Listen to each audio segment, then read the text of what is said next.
and the Governor's March 15, 2020 order imposing strict limitations on the number of people that may gather in one place. This meeting of the school committee is being conducted publicly. However, there will be no in-person attendance of the public. Every effort will be made to ensure the public can adequately access the proceedings as provided for in the order. Mr. Foss is unable to be here tonight, but he's joined us remotely, and we will treat him as if he's in the room, and he will get called on and give input as if he was here. Okay, the information to join the meeting, if anyone needs it. To join by phone, it's 1-408-418-9388.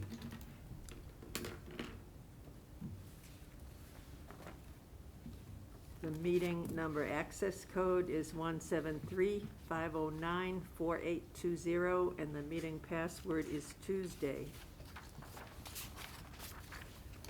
Okay, moving right along, the approval of the warrant. Is there a motion?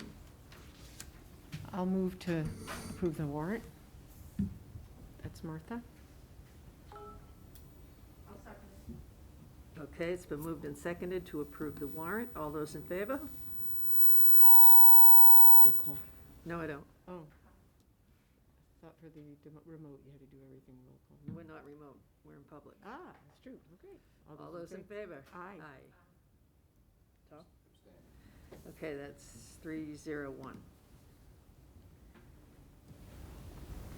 Approval of minutes of March 24th, 2020. I'd like to move to approve the minutes of March 24th, 2020. So it's been moved and seconded. Is there any discussion? Hearing none. All those in favor? Aye. Is there anyone opposed? I'd like to move to approve the meeting minutes from August 18th, 2020. Okay, been moved and seconded. Is there any discussion? Okay, all those in favor? Aye. Is there anyone opposed? Kyle, did you want to vote on those?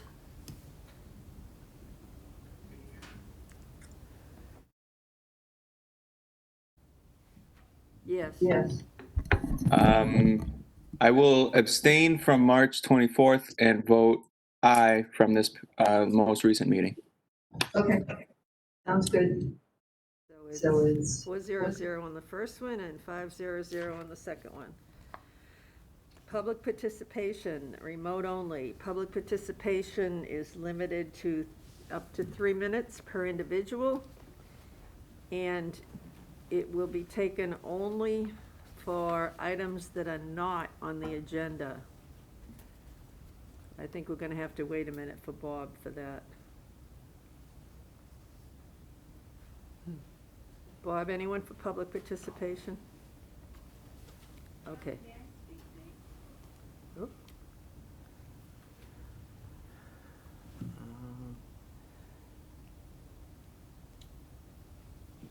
Do I submit to the chat?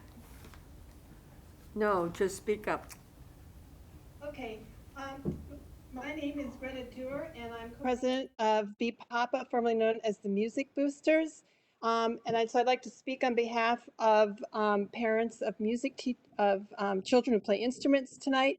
I've actually had a lot of questions from parents. There seems to be a lot of confusion about whether there's going to be a program for the instrumental kids who play instruments at the grade school level. People are confused whether are they supposed to keep their instruments? Are we supposed to return them? Are we going to get the lessons we paid for? Is there like a school-wide policy of what's happening with that? No, we're still building our schedules right now.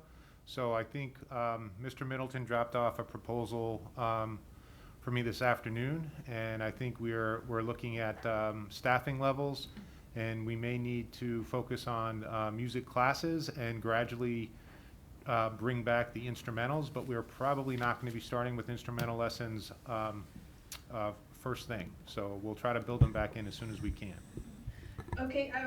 Okay, thanks. I was hoping for a timeline just because at the beginning of the year, parents, they pay for lessons, they pay for an instrument for the whole year, so they kind of need to know what's happening, I'm sure. with that.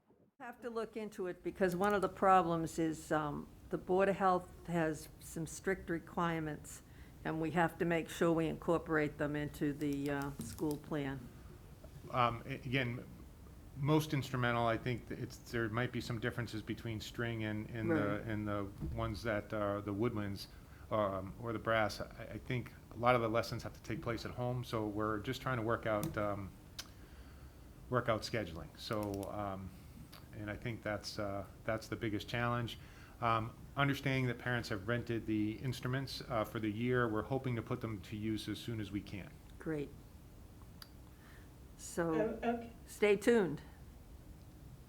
Okay, so should I if someone asks me, should I just tell them to hold on to it? Yeah, tell them to hold on to it, and it sounds like we need to put something more definitive.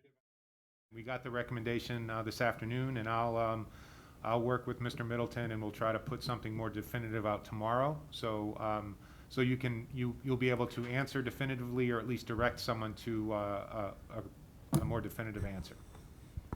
Great, thank you. Thank you for all your hard work. Thanks. Anyone else, Bob? No, I don't see anyone with their hands raised. Okay. Coronavirus update from the superintendent.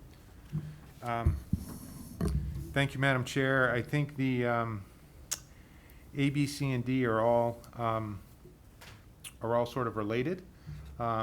But I think I wanted to start with the first day clarification, and we'll be working through that.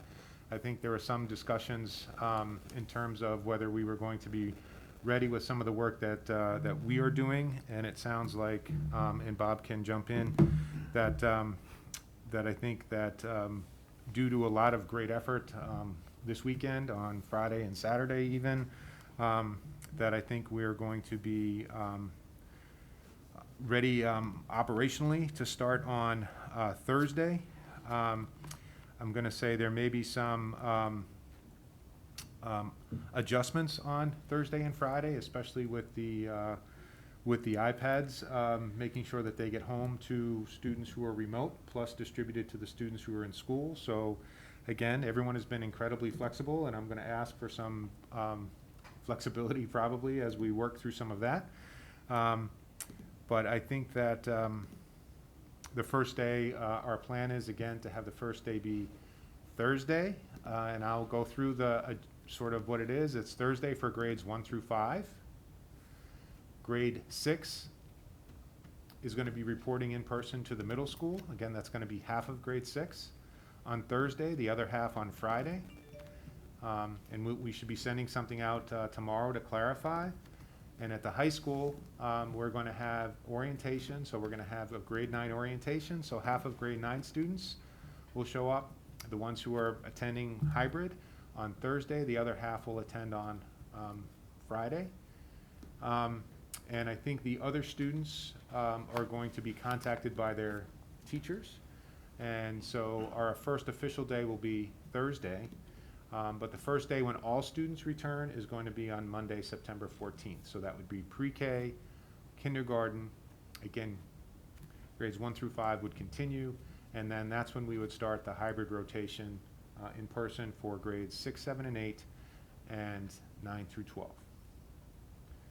So again, I'll just say that. I know it sounds confusing, but secondary, we're having an orientation for grade 6 and grade 9. Those students haven't been in the buildings before, so we wanted to give them some attention by themselves. And then grades 1 through 5 have always started ahead of kindergarten typically. So again, instead of the full week, they're just having starting with the week before. So that's going to be the opening. And again, we needed to wait for tonight because of some other things that were happening to have a definitive answer to that question. And we'll make sure that that schedule gets posted and sent out to all parents through email. Madam Chair, if I Yes. could ask, could you also just be real explicit about, for students who are in the remote academies or fully remote, they start on Thursday as well. This Thursday, Yeah, this regardless Thursday. of what grade, or no? The high school and middle school, no? No, again, I think their teachers will be contacting them Okay. and saying, sort of, here's how we're gonna run the class, maybe starting to establish it.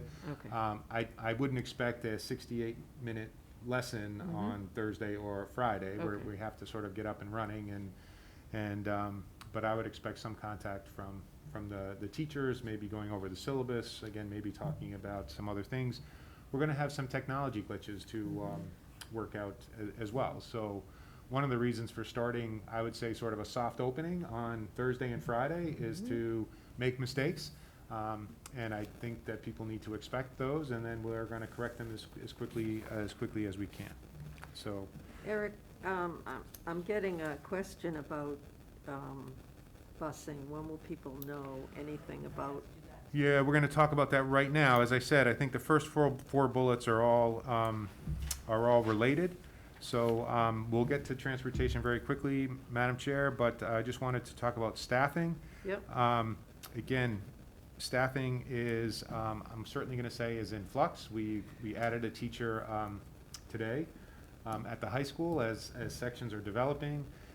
We've added teachers because as teachers have been assigned, have been accommodated through a remote assignment, we've had to replace that teacher's teaching in the classroom.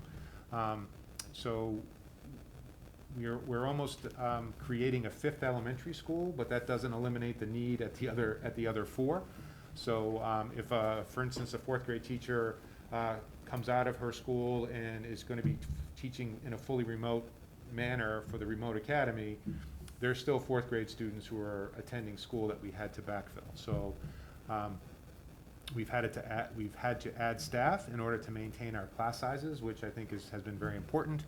So I think our class sizes are favorable, smaller class sizes, and having 400 students essentially out of the 4 elementary schools has also allowed us to ensure social distancing, better social distancing, because we have fewer students attending. So part of that, again, part of the staffing changes. And I think Nicole is going to tell you we probably have still 40 postings or so that are unfilled. Not all are teachers. But part of the reason the financial report this evening is we almost can't do one yet is because we're still not sure of what our staffing levels are going to be. And I think the picture will become clearer October 1st, more so than it is now. But again, I think that we are prioritizing small class sizes, and we are trying to accommodate all of our teachers who have qualified for a full remote accommodation, and that has required us to make some adjustments to that. But there's also, again, been some benefits in terms of the social distancing that's occurring in the school. So transportation, Madam Chair, just to get to it, we think I sent you a email this morning that we got the bus company sort of our latest information in terms of what students were attending in person and what parents on the survey said that they needed transportation. We still did not have enough bus capacity, so the average bus capacity we have is roughly about 21 or 22. Maybe a little higher because siblings can sit next to one another. Again, there may be some instances where we can have 25 on a bus, but if we have some siblings, we need to have seats that are assigned. So what the bus company did, and really the conversation we need to have tonight, is the bus company looked at the capacity of the buses, and then they drew a circle out from the school, and they basically drew it out until the capacity of the bus met the demand. So they started at the high school. Again, we had 80 more students than we had capacity for, potentially requesting transportation, and that's with no restrictions. And then the bus company went out a mile and dropped off a percentage of that 80. They didn't get to 80 at the high school until they were 1.3 miles, something like that, 1.5 miles away from the high school. So again, the way I'm sort of saying that is any student that is within 1.3, 1.35 miles would not have a seat on a bus. For the high school. For the high school, to be transported. But we did that same exercise at every school. So we looked at the demand at every school, what the capacity of the buses were, and then we drew a concentric circle out, or a circle out, and then excluded the kids within the minimum amount of distance from the school. So there's a couple ways for us to slice this, and that's the conversation we need to have.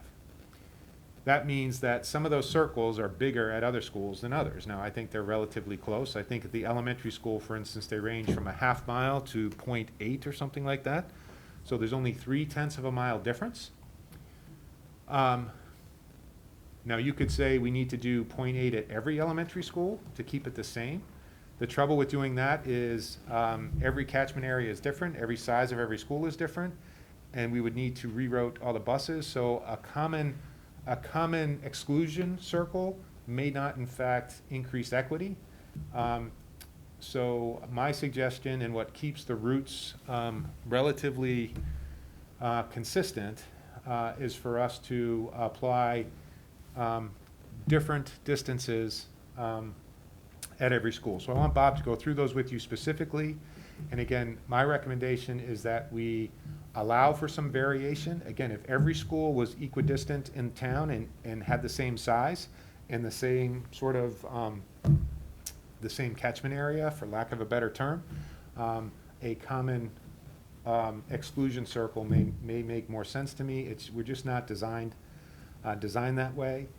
Many communities don't offer transportation within 2 miles. That's the state reg.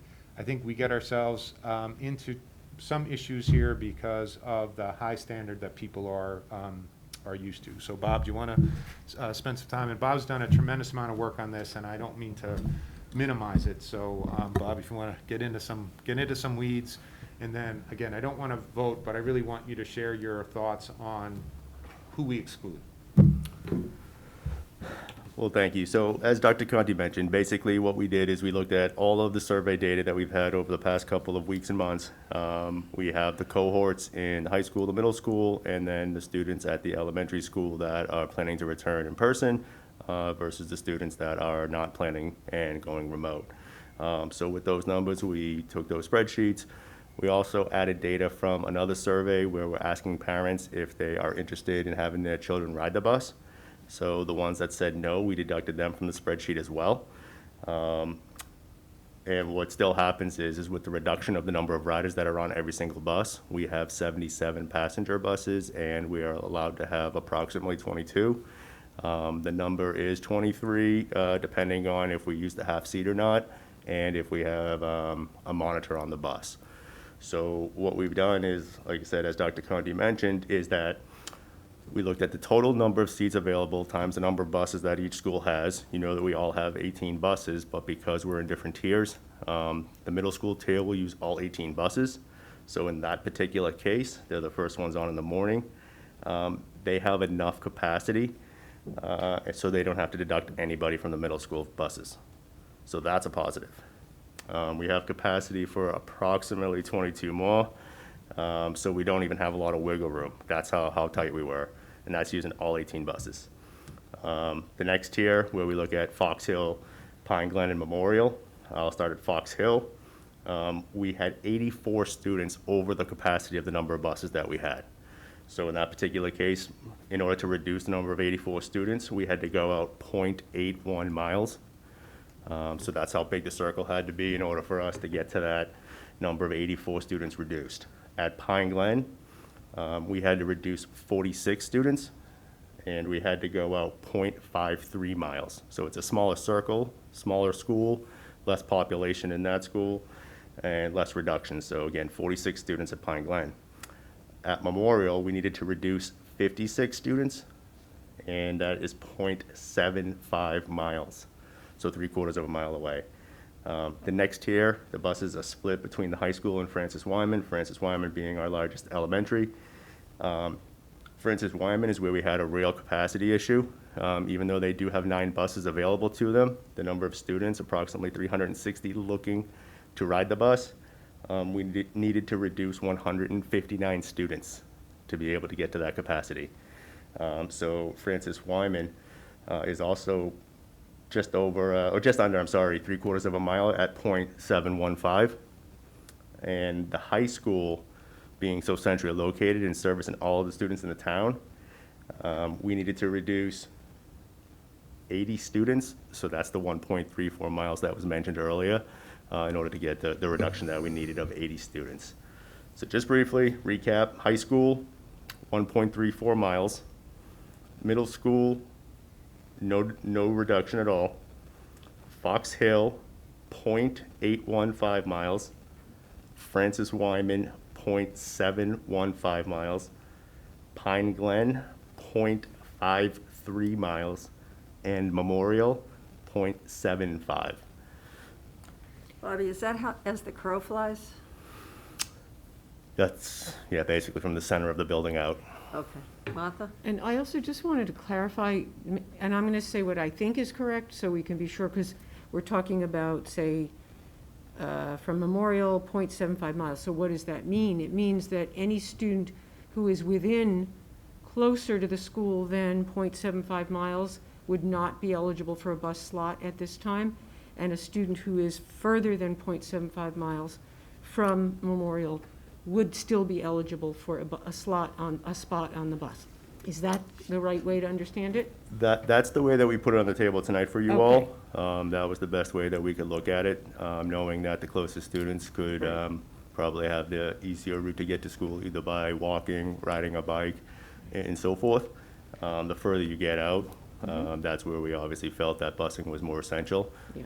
We So- also took into consideration requests that had come in for first responders and things like that, that really were in dire need as well. So they're included in these totals. Happens to be that most of those requests, almost all of them, actually fell outside the range anyways. So, I just wanted to be, because we're talking about things that we've been talking about for a while, but what it means is that students are within that circle are closer to the school and therefore not eligible for the first choice at the slots on the bus. And we were unable to meet that need, which in the past, we've always given a seat to everybody.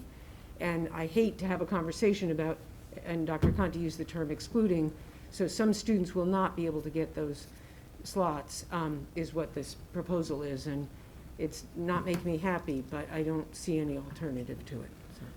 So. People probably have questions. I just want to clarify something. So the people that said they didn't need the bus are out of the picture. they were removed from the spreadsheets right off the Okay, bat. and they know that? They know that there isn't a We bus? have not notified any parent or family yet of the decision because we Okay. wanted to bring it before this committee. Okay. Catherine?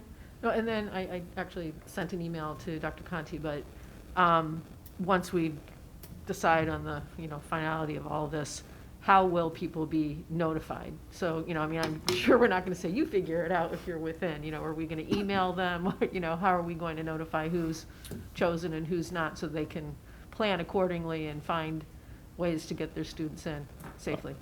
At a bare minimum, we'll use our student information system to send out an email, but we also will have contacts as well for phones in our student information system. Obviously, the amount of students and so forth, the timing is going to be tough to make sure we get every single person on the phone with a day and a half, 2 days before we start school. But like I said, at a bare minimum, it will go out through email. Email, yeah, okay. Thank you. And then I'll probably follow up just in transportation with a call. I think we can divide it up by school. So even if I just say, if you haven't read your email, please do, or if you have a question, please call this number. So we'll for any family that doesn't have email, we'll try to do it in multiple But ways. tomorrow's your last opportunity to let people know, because school starts Thursday, and do the buses start Thursday? Buses would start Thursday, yeah, so. Okay, so, guess we're kind of last minute with this, huh? Yes, and I think that we tried to share the best information we had in terms of who needed a bus. And again, I think it's at some point a math problem. The reason the middle school worked out is they have access to all 18 buses, and you can really divide them up how you want. But if we were to redistribute all the buses and redo all the routes, I'm not sure we could necessarily get that done. So the buses were distributed proportionally anyway, and I think that's actually not a bad way to do it. If you looked at what our full capacity was and distribute the buses that way, that would make more sense. So again, if you said every school has to exclude, sorry for the term, the same number of kids or the same proportion, again, we might shift things a little bit, but I'm sure we would end up in the same way. So Pine Glen only has access to how many buses? 5 buses. So again, if you take one away from Pine Glen, you're just moving their circle out, and so that would be the dilemma. There's no easy math here. So this is one of those zero-sum games. The frustrating part of this is we're transporting probably at 30% capacity, and again, the cost isn't going down. So Yeah, great. and so I'm not sure we could even add the buses or have the buses available to make up that difference. Tom? Only question I guess I'd have, or maybe a suggestion, and not having played by Thursday certainly, but moving forward.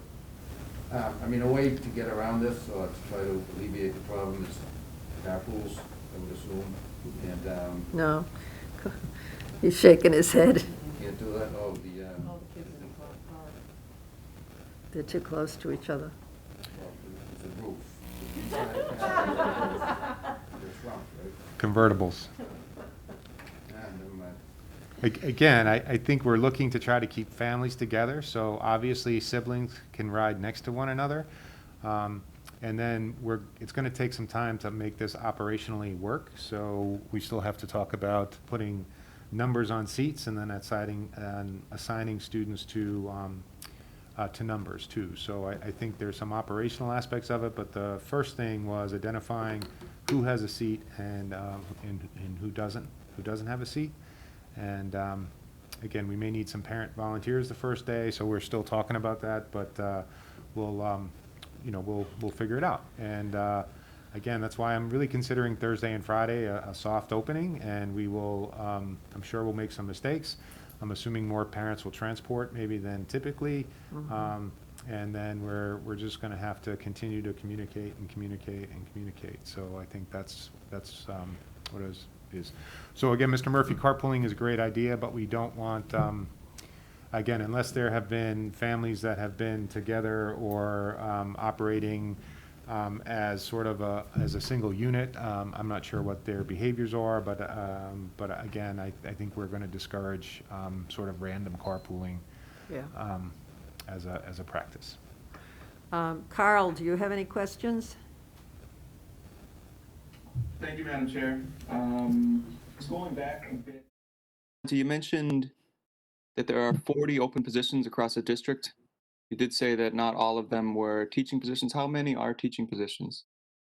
I think we have 1 or 2, but we prioritized filling those first. And then mostly we have perm subs, some tutor positions, I think some instructional assistant positions are the ones. And a lot of people have taken other teaching jobs, which has been, again, great for them. We want to congratulate them, but they leave a spot for us to fill.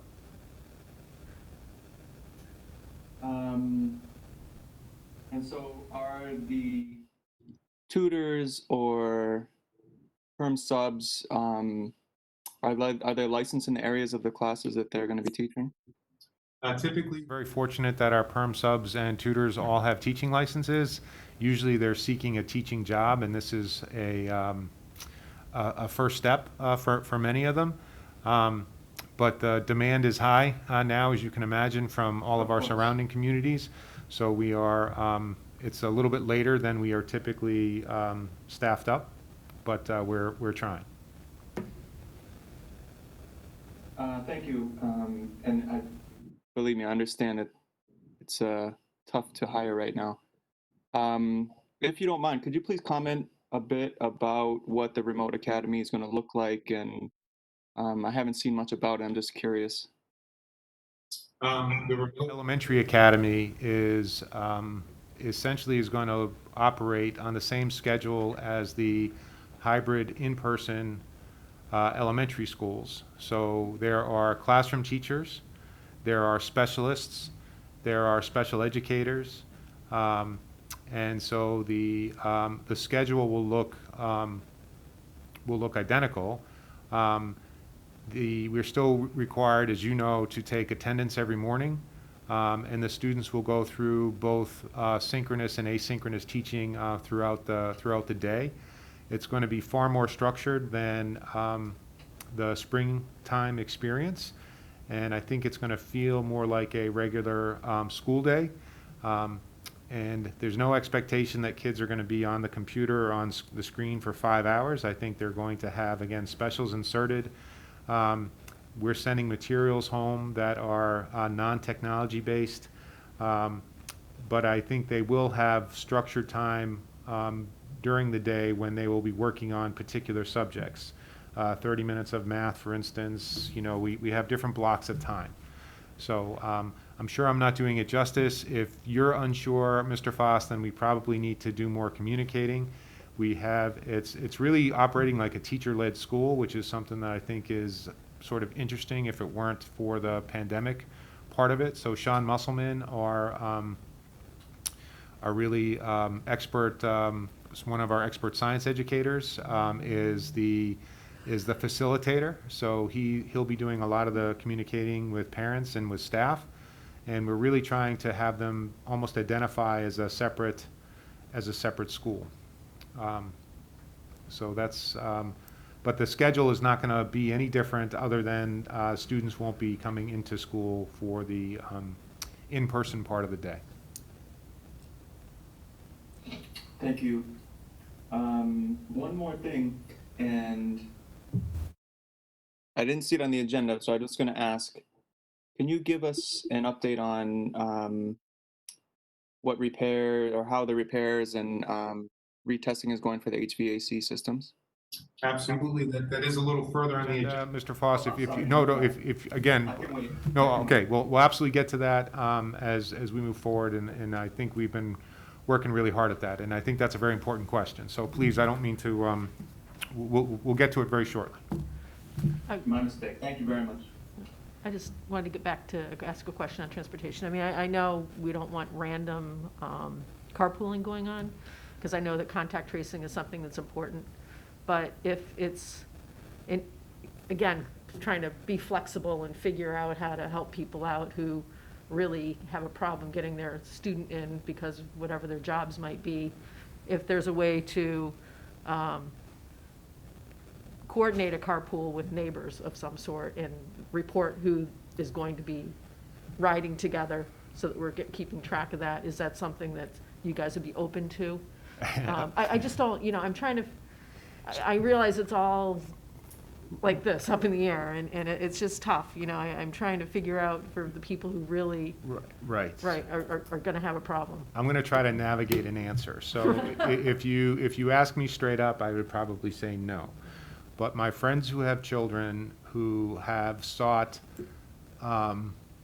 socialization opportunities over the summer and have other friends who they trust and have sort of done family quarantine and testing, I don't think they're saying their kid can hang out with any other kid, but if there are sort of special relationships, would I be opposed to those families carpooling? The answer is it's really none of my business. I don't know. But I can't encourage sort of random carpooling as a solution to limited transportation. So that would be my advice. And if someone asked me point blank, I would probably say no.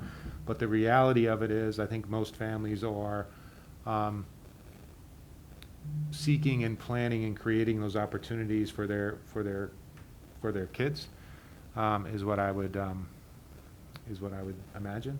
So, and then would there be, if it's going to be a regular thing, would we ask them to keep track of that? The answer is probably, because if there were something, then the Board of Health would want to contact them and That's why I was kind of suggesting registering as, this is our carpool, like, you're talking about, keeping people in Group A, Group B, Group C, here's my carpool. This is how we're going to carpool a year. And, you know, we know that. And so, I mean, that's kind of what I was suggesting. But again, I appreciate your answer, and it's a tough situation. So, anyway, The Board of Health might frown on it. We can't keep kids 6 feet apart in a car. right. I understood. Yes, and I just, again, Unless you have a big van. I know that there are many non-biological kids who are considered family from certain others, and all I'm saying is we can only keep track of so much, right? So I think that if your child is scheduled to come to school and you feel there's a way to get them there safely, I'm going to have a hard time policing that, but may ask that you are transparent about that if and when the time comes for us to be aware of that. So again, the question, again, really for the committee, unless I'm I don't need a vote, I'm just equity is very important. I think, as Bob said, we prioritized the families that are sending their kids obviously in person, and the families that said they desperately needed transportation, we were able to capture most of those, or all those families. And then there were some essential workers that we also try to prioritize. But if we draw the exclusion circles where we don't have a whole lot of wiggle room. So I'm assuming you're going to get calls, because we get calls in a regular year, that my kid needs to be on the bus. And again, I'd love to have the kids on the bus. We just don't have any more room according to the restrictions that we're being asked. And Bob, the bus company isn't making any additional buses available. Is that correct? Not for free, definitely. So, it's my understanding that the bus company does not have unlimited buses, but they may be able to pull some depending on the tier that was needed. The earliest tiers are a little bit tougher. Later in the morning, there may be some buses available. But again, not definitive yet. And again, perspective is hard, and I appreciate that, but the perspective is this would be still a very good transportation arrangement in most other school districts in the Commonwealth, even under normal times. So I know it's a relative world, and people are used to every seat that they want, but this is sort of what we can do in the allotted time frame and budget that we have. Mr. Murphy? Just out of curiosity, if nothing else, what would the cost be of an additional bus, Bob, in the event one were to be made available? Just out of curiosity. It's approximately $60,000 per year per bus, which equates to approximately $5,000 per month per bus. I don't know if it's exactly that even right now. That's given based upon our contract. We do have the rights to add additional buses in our contract up to 25%. But we would obviously have to work that out with the bus company to see if they had drivers available, buses available, things like that. So it'd be approximately $5,000-ish a month. Per bus. Per bus. Okay. And that only gets us an additional, again, 23 students a run. So right. if we do 3 runs, maybe 75 students, but one bus doesn't solve the problem. To the superintendent's question, I guess, in understanding apparently we're not voting on this tonight, but I would support the proposed busing plan, knowing that, it's clearly not a perfect solution and there are going to be a lot of unhappy people there, but I think under the circumstances, our hands are somewhat tied with respect to options. So I think what the administration has come up with is as fair a way to do it as possible under the circumstances.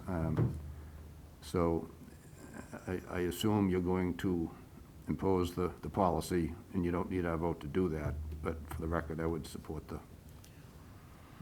No, Mr. Murray, I'm just trying to give you the data behind the policy, and there's no way to satisfy everyone given the parameters that we're given. So, Bob, the only other thing I just wanted to ask is, do the routes have to be redone, or the stops? Or are they going to try to keep that? Because one of the issues that came up at the parent group was not every mile or not every half mile in Burlington is the same. So, for instance, from Memorial's perspective, is the 0.75 miles on this side of 128.95.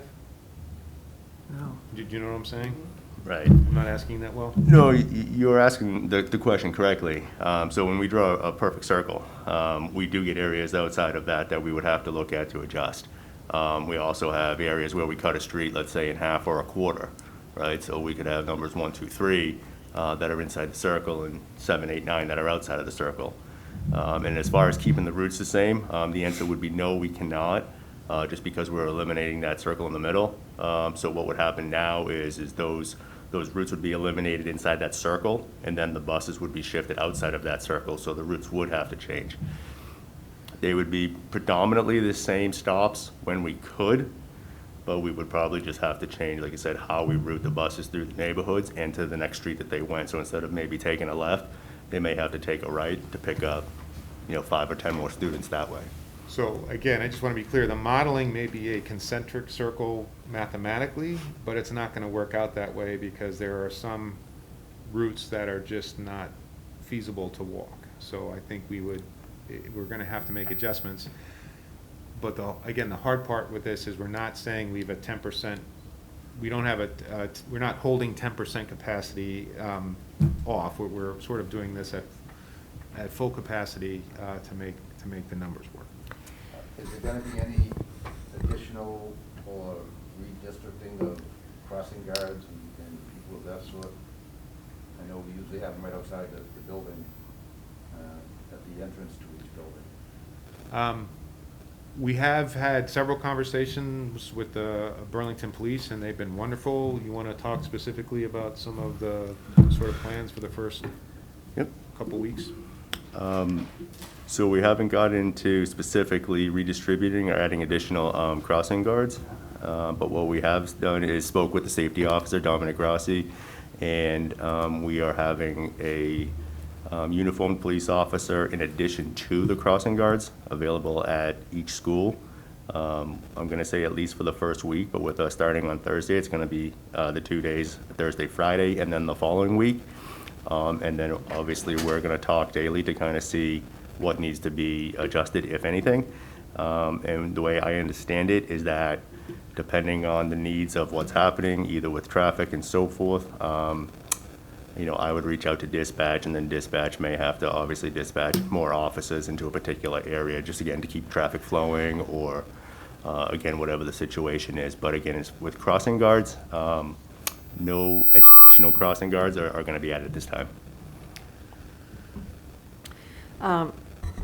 I'd just like to make a couple of comments. One is, and this is very last minute, I know, and there's nothing we can do about it. I would like to ask the community to be understanding of the fact that this is very last minute, and to please help us out by getting your children to school while we work through all of this. I hope that between now and Thursday, which is only one day, some of the parents will know how to use the bus. But I'm sure there's going to be a lot of confusion, and we need, I guess forgiveness is the word, because I don't think this whole bus situation is going to be smoothed out for quite some time. And, but we will get it smoothed out as soon as we can, and we may have to revisit certain things. Parents who simply can't get their children to school without the bus. And I know you've been taking all of those things under consideration. I just think it's going to be a rough start bus-wise, and I would ask everyone to be patient and keep us informed, and we'll work it out together. I hope. Through the chair, if I could just follow up on that. I agree wholeheartedly with your sentiment. What's different than in previous years is that we had a little bit of room on the buses for any changes that could come into play. This year, we don't have it right now unless children or parents choose to change their mind and not use the bus. So we don't have available seating.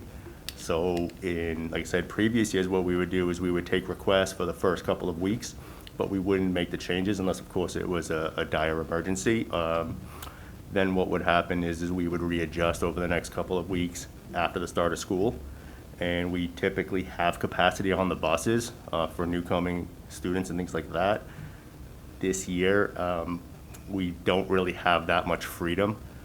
So I guess what I'd like to say is that I'd like to see some requests that I'll still handle, but I don't really believe that I'll be able to address them immediately. Again, any safety concerns I will try to address. Right. But capacity issues will not really be able to be addressed unless, again, students stop using the bus.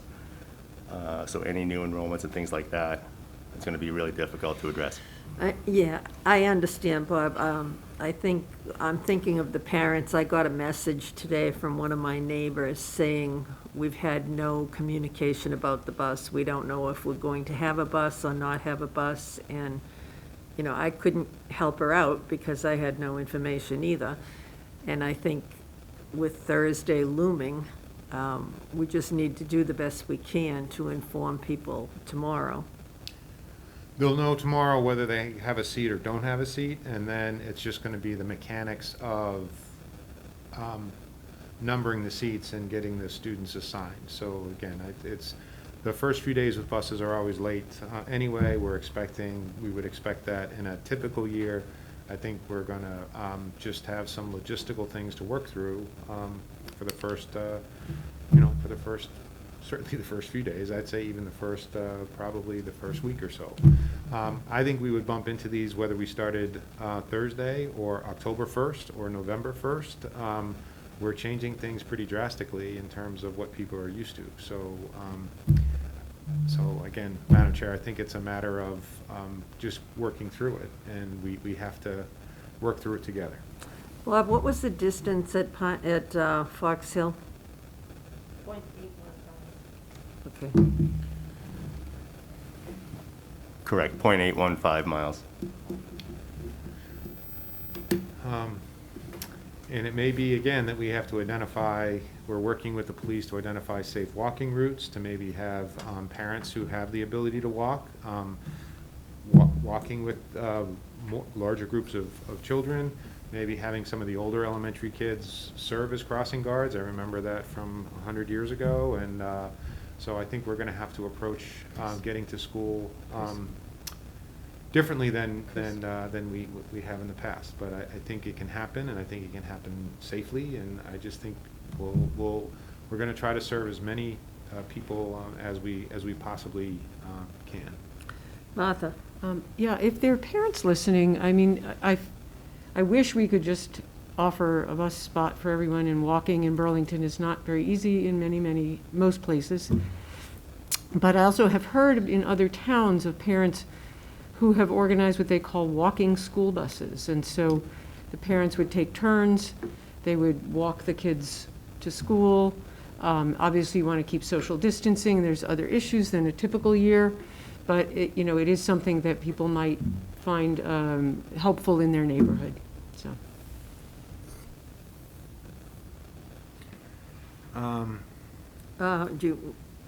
Carl, do you have any other questions on this?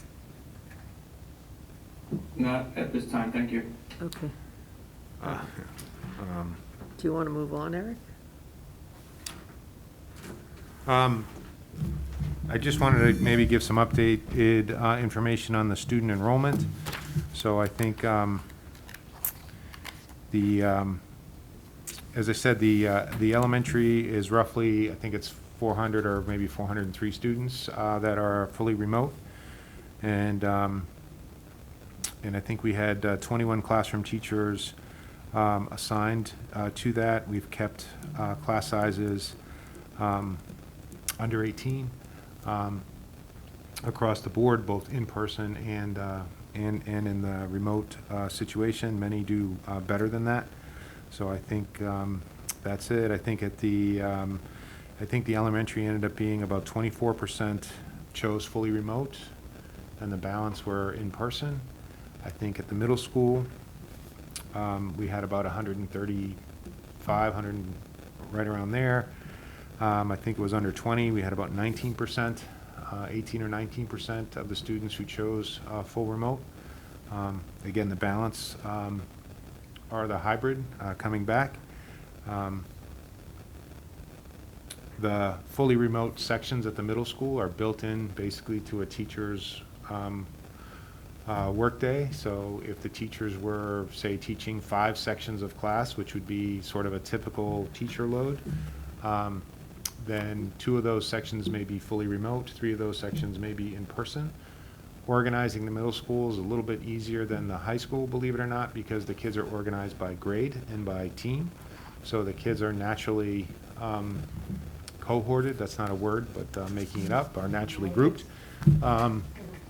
Anyway, so I think part of the middle school model was sort of lent itself to keeping students separate.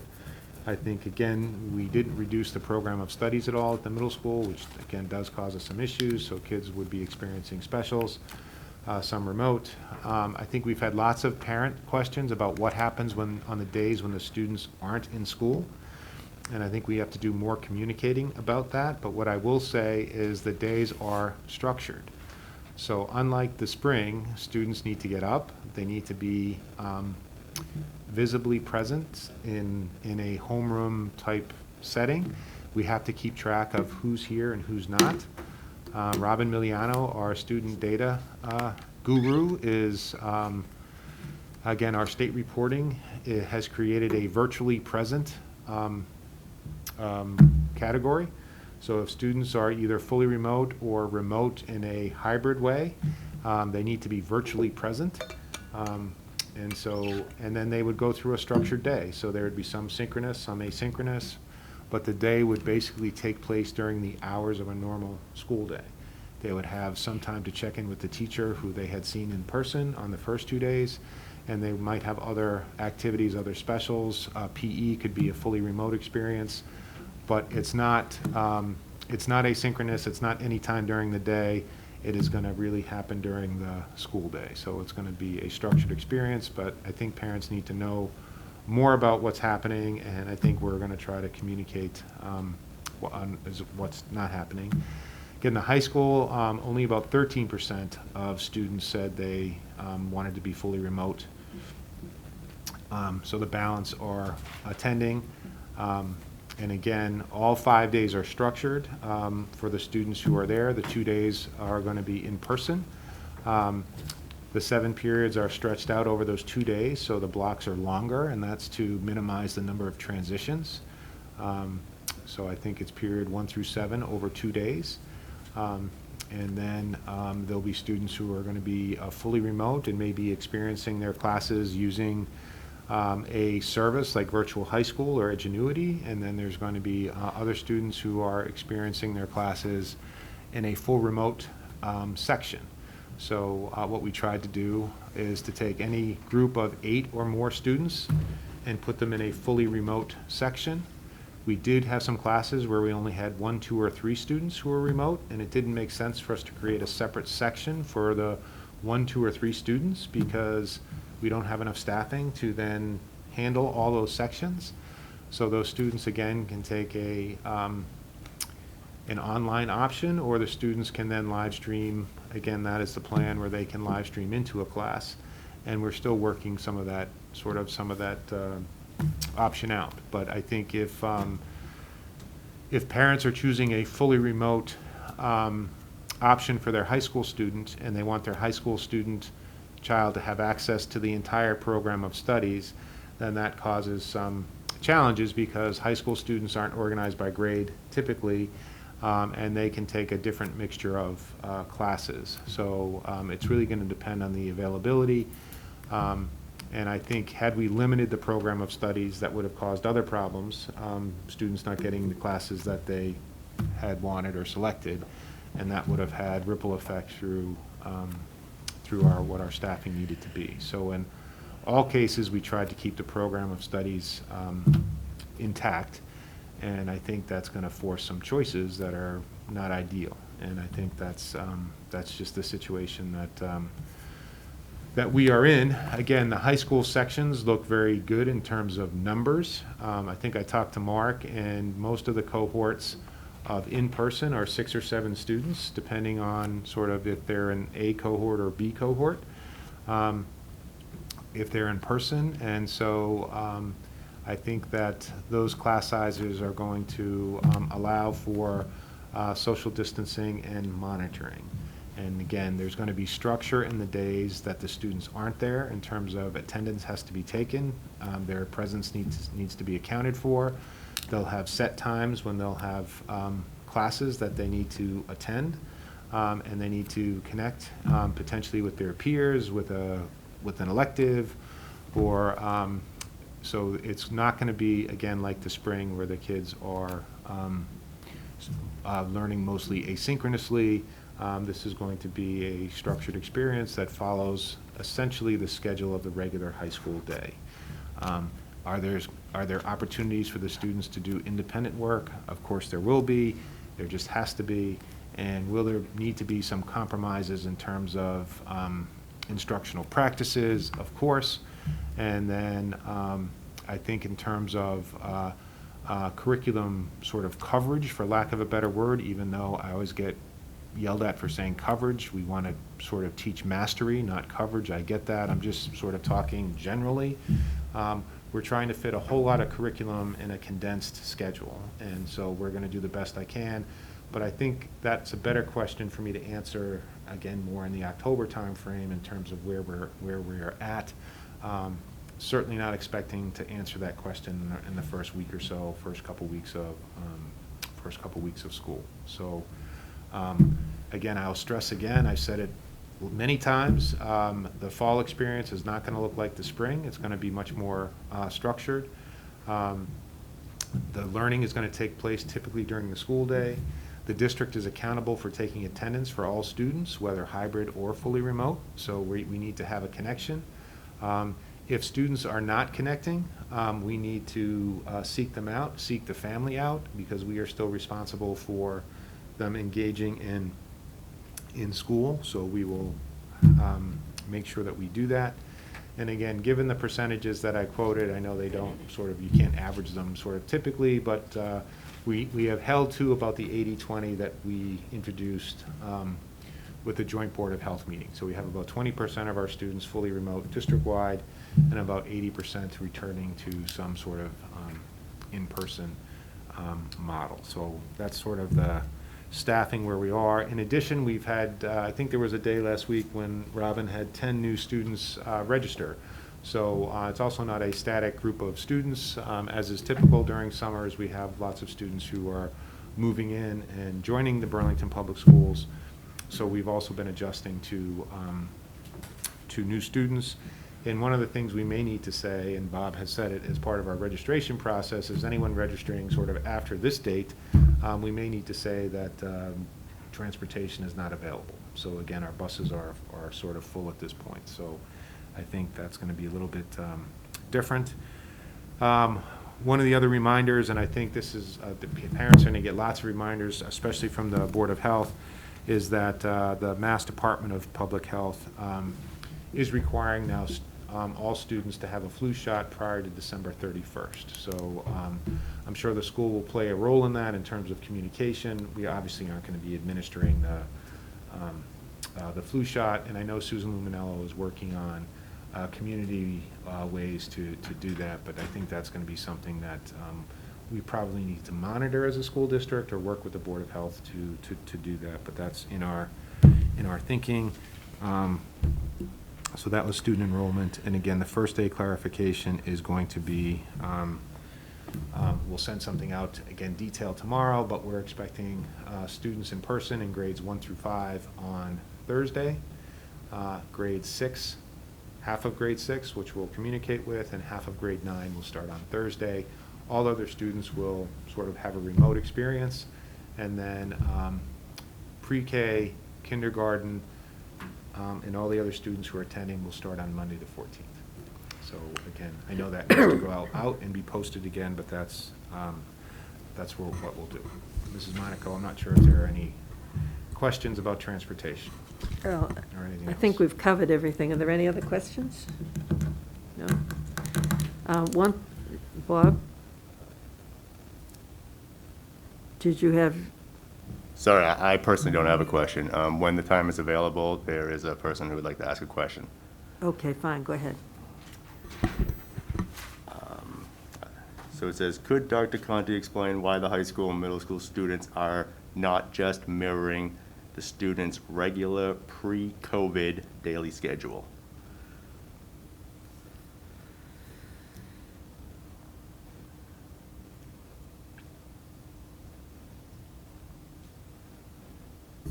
Well, we had to divide the middle school and high school students in half in order to have social distancing. I think if we could fit all the students in the schools at once, more like the elementary model, they could follow a more typical schedule. So I think that was the challenge. And then offering choices also sort of adds a layer of complexity, because we have 13% of the students who are fully remote. So remember, 80% of parents wanted their kids to have an in-person experience. From a planning perspective, it would have been simpler if we just said no one could show up or everyone had to show up. So I think that was the dilemma, is offering a hybrid solution, which meant we had to split the student body. And so, and the teachers can't teach in person in a split way and follow the regular schedule. So I'm not sure if that's a. If I could add to that. Go ahead, Martha. In addition to the need to fit the kids, we had to split the kids into two groups. There's also a change in the routine. So at the elementary level, there'll be hand washing times, and there'll be different strategies for things like that. At the high school level, they are going to have, instead of 3 minutes between classes, now they're going to have, I think, 7 minutes between classes. Again, in order to be able to keep the social distancing, because at the high school, they're going to be going one way around the whole hallway system. So there are a number of reasons why we couldn't just do exactly the same schedule, in addition to what Dr. Conti was saying.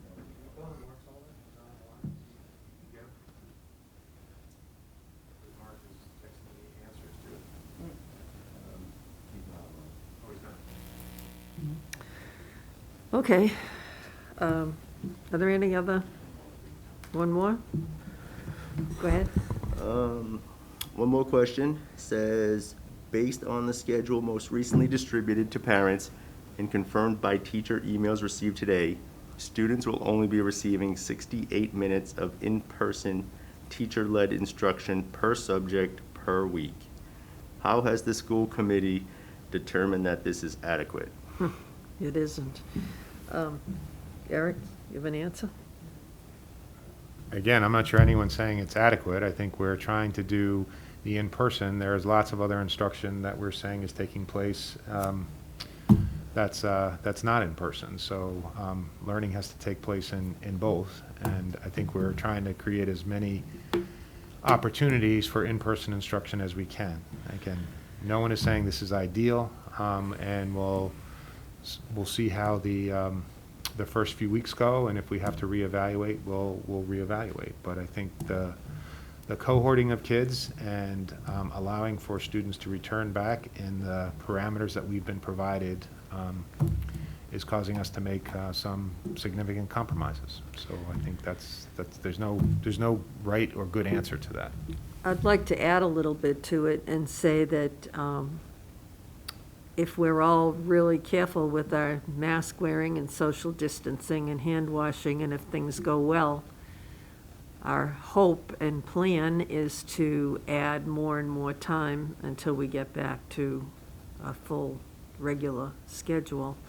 And I certainly hope it's possible to get there. Otherwise, we'll end up either going full remote or staying where we are with hybrid.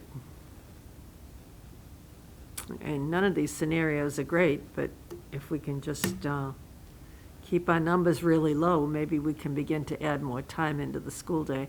There's also the discussions going on about live streaming and asynchronous learning and all of the above. I think we'll actually, once it gets going, will provide more time for the students in the high school with instruction. Did Mark have any better input? No, again, Mark's saying the same thing, just splitting the class because of social distancing causes a lot of the issues. I think, again, if they were attending every day, like at the elementary level, or we would have more options. We just can't fit that many kids in the building with social distancing, so it just couldn't work. The schedules do mimic, I know, again, an imperfect answer, but we've looked at the surrounding high schools and talked to many. I think the schedules of sort of 2 days on, 3 days off, some might be doing more 4 days on, and then 4 days off. There are different patterns, but I'm saying I think the idea of having over the course of 10 days, 8 days sort of built in for the 4 and 4 for the 2 cohorts, and then a common day for everyone to be remote is pretty typical. Again, how the days are arranged are variable, but if you look at sort of a 10-day span, usually it's 4 days on for one group, 4 days on for another, and then the 2 days that are fully remote. So The biggest concern I've heard from parents, and I've heard it a lot, is what their children will be doing on the off days when they're not in school. Now, I understand they'll be in schools 2 days, let's say Monday and Tuesday, and then Wednesday will be remote for every student. right. On Thursday and Friday, if they're in that cohort that goes Monday and Tuesday, nobody seems to know, and I think a lot of that will have to be worked out rather quickly because the students need to learn. And that's what I think people are so concerned about, is what will they be doing on those 2 days? But again, I think there is a schedule for them to follow on those 2 days. I think there are office hours where they check in with their teachers on their assignments. So I think there are structures, and they'll be attending. There are electives that they'll be sort of attending and participating in. So it's not, they will have a schedule, and I think some of it will, may be asynchronous, but they will have a schedule to, I wish Mark could just join us. Is there a way that he, because he could call in or log in. So, say, Mr. Sullivan, do you want to log in? But I think we do have,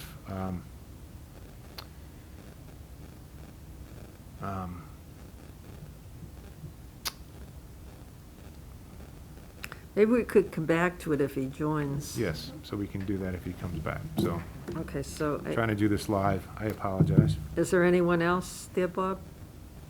There's a couple of questions if you want me to keep going. Okay. Why can't we live stream at home? It would allow for more education to happen. We're working on that. Okay. So we are working on it. Mark said he's trying to get in. Do you see him trying? Do you have to give him permission? You're not sure what trying means. Tell him to switch to his other email account. One more question. This one would be for me, I believe. It says, why was bus eligibility decided via radius rather than portal to portal? On my street, this means kids who travel more than a mile to our elementary school won't be eligible because they are close to the school as the crow flies.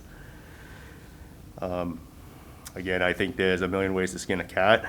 I think we obviously could have to look at some of the routes anyways, and we may have to adjust. I think there are going to be streets that are eliminated where there are no students that fall into that mile. And like I said, we may have some streets that are split, in half or in quarters, so we'll have to look to address those if there's an easy solution. Closer to the highway is another solution that we have to look for. So there was no easy decision to just say, well, let's go with these 3 streets and leave these 2 out. We started at the perfect circle, and we'll make as minimal adjustments as needed. But again, the ones that are needed is where we're trying to focus on right now. So I think part of the answer to that is that as we go through this process, we will look, or actually you will look more and more at the, let's say, the bugs in the system.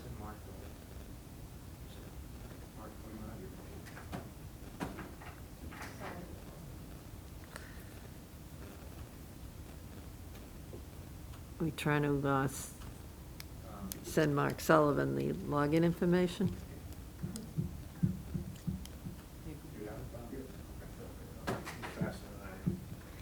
So, I also think we used concentric circles, or we used a circle, because that's how the state regulations are written. So, I think we have to customize it, but I think that was the place where we started, so. Okay, are there any more questions, Bob? Okay. And we can come back, we don't usually come back, but we can if we need to. Yeah. So shall we move on? Before we get to communication, maybe it is communication, there are a couple of people I think we want to thank.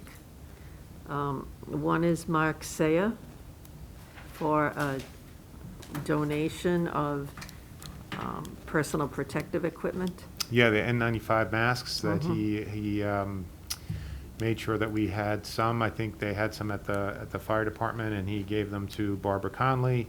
And I think they're going to really help our nurses be protected in terms of the work that they are doing. Mark also has been helping us with our professional development in terms of mask wearing and explaining how masks are. And again, Mark is just always a big help. So I think thanking him tonight is certainly necessary, but I think he does way more consistently than just thanking him for what we're recognizing him for tonight. So Yeah. he's a great asset to the school district. He So is, and thank he's you, a Mark. great person. Thank you, Mark. The other person that I would like to thank, parents requested that I go out of my way to thank him tonight, and that's Josh Murphy. Really? Do I have to?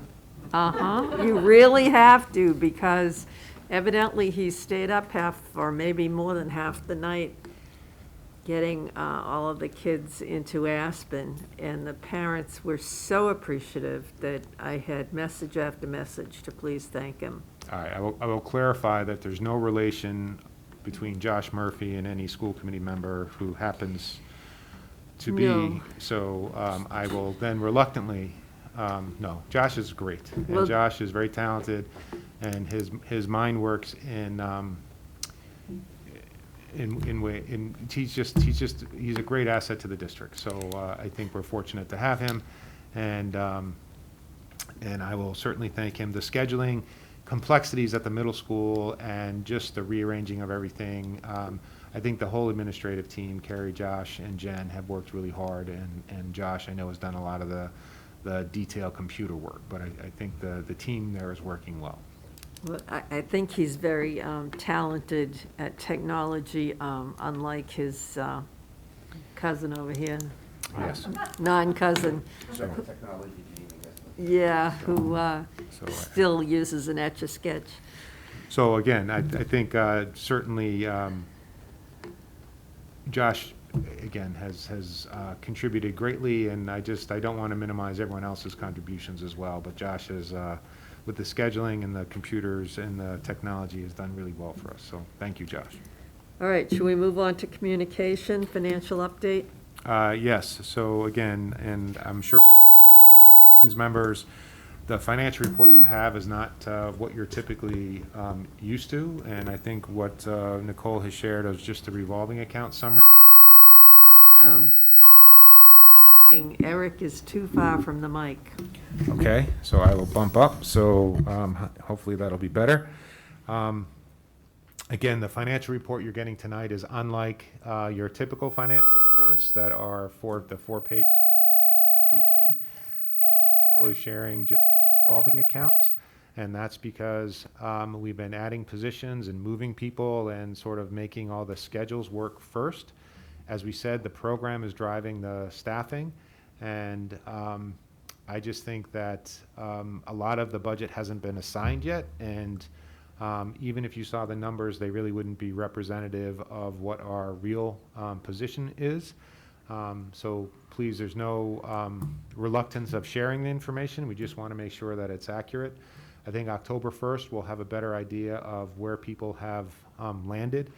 Some of this is also due, through the chair to everyone else, is the state reporting hasn't kept up with some of the solutions that districts are coming up with. So what I mean by that is we wanted to assign all the remote elementary teachers, again, to a 5th elementary school, for instance, and assign them that way for our state reporting. But the state didn't recognize our ability to do that. So Nicole and Robin had to work out where the teachers were assigned. Did we keep them in their existing buildings? And honestly, the state reporting has caused lots of other issues for us. So I think that everyone is coming up with creative solutions, but it would make no sense for us to share the numbers because they would be just wildly out of out of scope. If this were April, May, again, I would certainly be worried, but we're still very early in the fiscal year, and I think that the picture will become clearer very quickly, I think, once school starts. And I don't want to put words in Nicole's mouth, but this was sort of, this is what we know now, and then we should have a better idea in October. Is that, I just want to make sure we're clear with expectations. Yes, so as you previously mentioned, we have multiple positions that are still open. I believe it's 41 teachers. We have 15, some of which are interim, 7 a couple tutors, and 15 subs, both permanent subs and per diem subs. So this was, without these positions sort of being captured on our budget snapshot, it was going to largely inflate a surplus, which wasn't going to be accurate. Mr. Murphy has a question.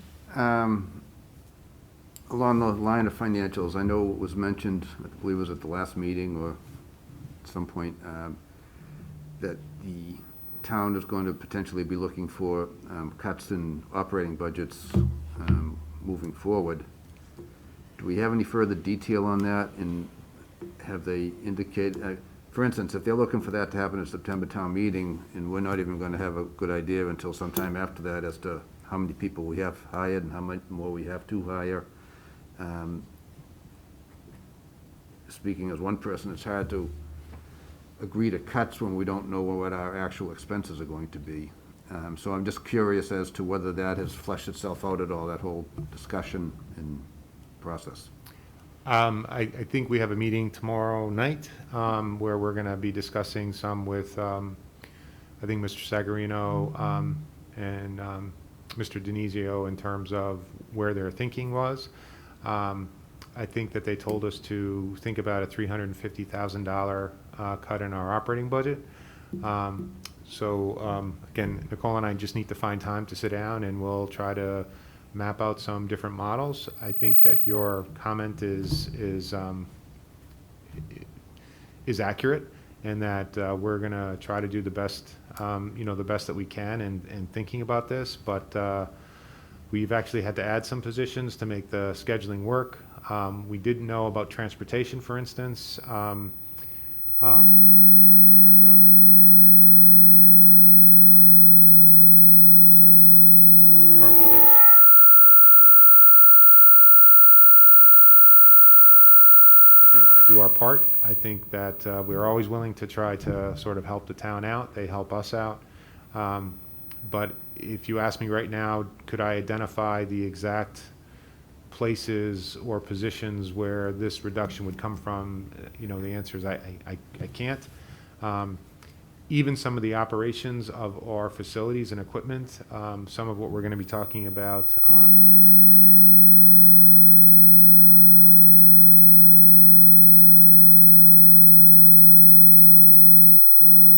heating.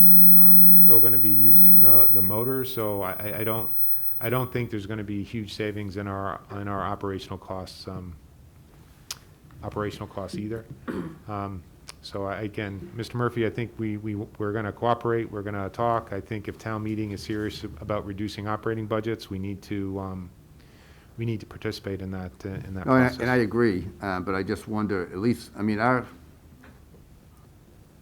budget, I mean, all budgets are approved in May, but ours really doesn't kick in until this time of year.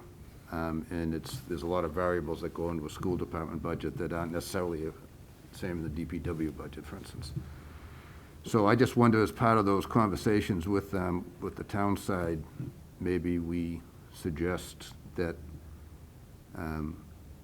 while we're willing to entertain cuts in order to play nice, maybe from our perspective, we shouldn't be making those decisions until we have a better idea what exactly our additional costs are going to be to get things up and running. And maybe we look to do ours in the January town meeting, or pick a date between now and January. I just don't think it's realistic for us to come up with a $300,000 number for September town meeting when we still don't even know what our added expenses are just to get school up and running. I just suggest that might be part of the conversation to see if we can get some leeway from our perspective on when we actually have to make those types of decisions. Eric, I'm kind of glad Tom brought that up because it was on my mind, but it's not on the agenda to talk about that town meeting thing. So, Nicole, do you remember the number or even an approximate number of how much money we returned to the town at the end of the last fiscal year? Yes, it was approximately 1.6 million. 1.6 million. And if I could just add one more thing off of sort of what Tom commented on. Yes. I think that will definitely be sort of one of our discussion points tomorrow. Okay. I think that the intent was to possibly make these reductions before the tax rate set. And obviously, September is our only town meeting prior to that, unless there was going to be a special town meeting held. But I think that was sort of where town was probably coming from with making those cuts now. Well, the tax rate, they usually do that in November. Yeah. Do we need a town meeting vote to reduce our budget, or is that just a school committee vote? Town meeting. Town Town meeting. meeting? Okay. Yeah. So, I kind of am a little bit stuck on the fact that we did, at the end of last year, return $1.6 million to the town that ordinarily we would have spent, or if we could have kept some of it for this year, but you can't do it that way. I have a problem with cutting the $350,000 at this point in time, because if we are able to conserve enough to have that much or more left, we will turn it back at the end of the year. And the 1.6 million, they were not expecting to get back necessarily, so that has truly a much bigger offset to having to raise taxes than the $350,000. So if I were in that meeting, I would suggest that we not cut the school budget, but that we will do our best to return money at the end of the year. That would be my approach. So again, I think we've had very collaborative conversations with the town, and I think they'll continue. I think what the argument that would be made is the reason that the $350,000 number is so low is because they're accounting for the 1.6 million in terms of revenue. That's already factored in. So I think that they've seen a very large reduction in local receipts in terms of hotels being empty, restaurants not operating at full capacity. Some of the building projects have slowed down. So I just think Burlington is usually insulated from some economic slowdowns just because of the commercial and residential partnership that exists in this community. I'm not sure you could have designed a worst sort of situation for Burlington, than a pandemic, because I think their just revenues are down. So I think that's what the town's concern is. I think we wouldn't make any cuts without approval of the school committee. We would have to take those back here anyway. So, and I think that that's some of what we need to look at.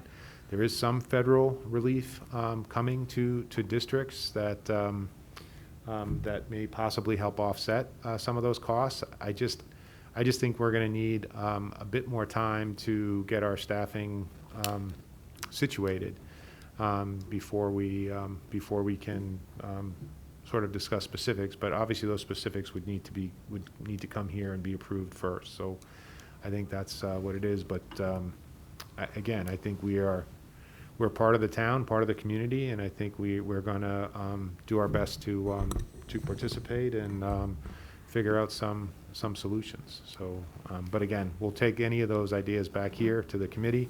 I do believe, Sharon, we have a school committee meeting ahead of town meeting. One more, is that correct? How's it going to be held? And when's town meeting? How? I think it's like 28th or 30th or something. No, I don't mean hours, I mean town meeting. Yeah, well, I think different. I think she's going to have some people present, probably staff, maybe some of the boards, but have it be largely remote is what I think it's going to be a hybrid. Okay. That's the new word. Well, why don't we take questions on what Nicole did present to us tonight?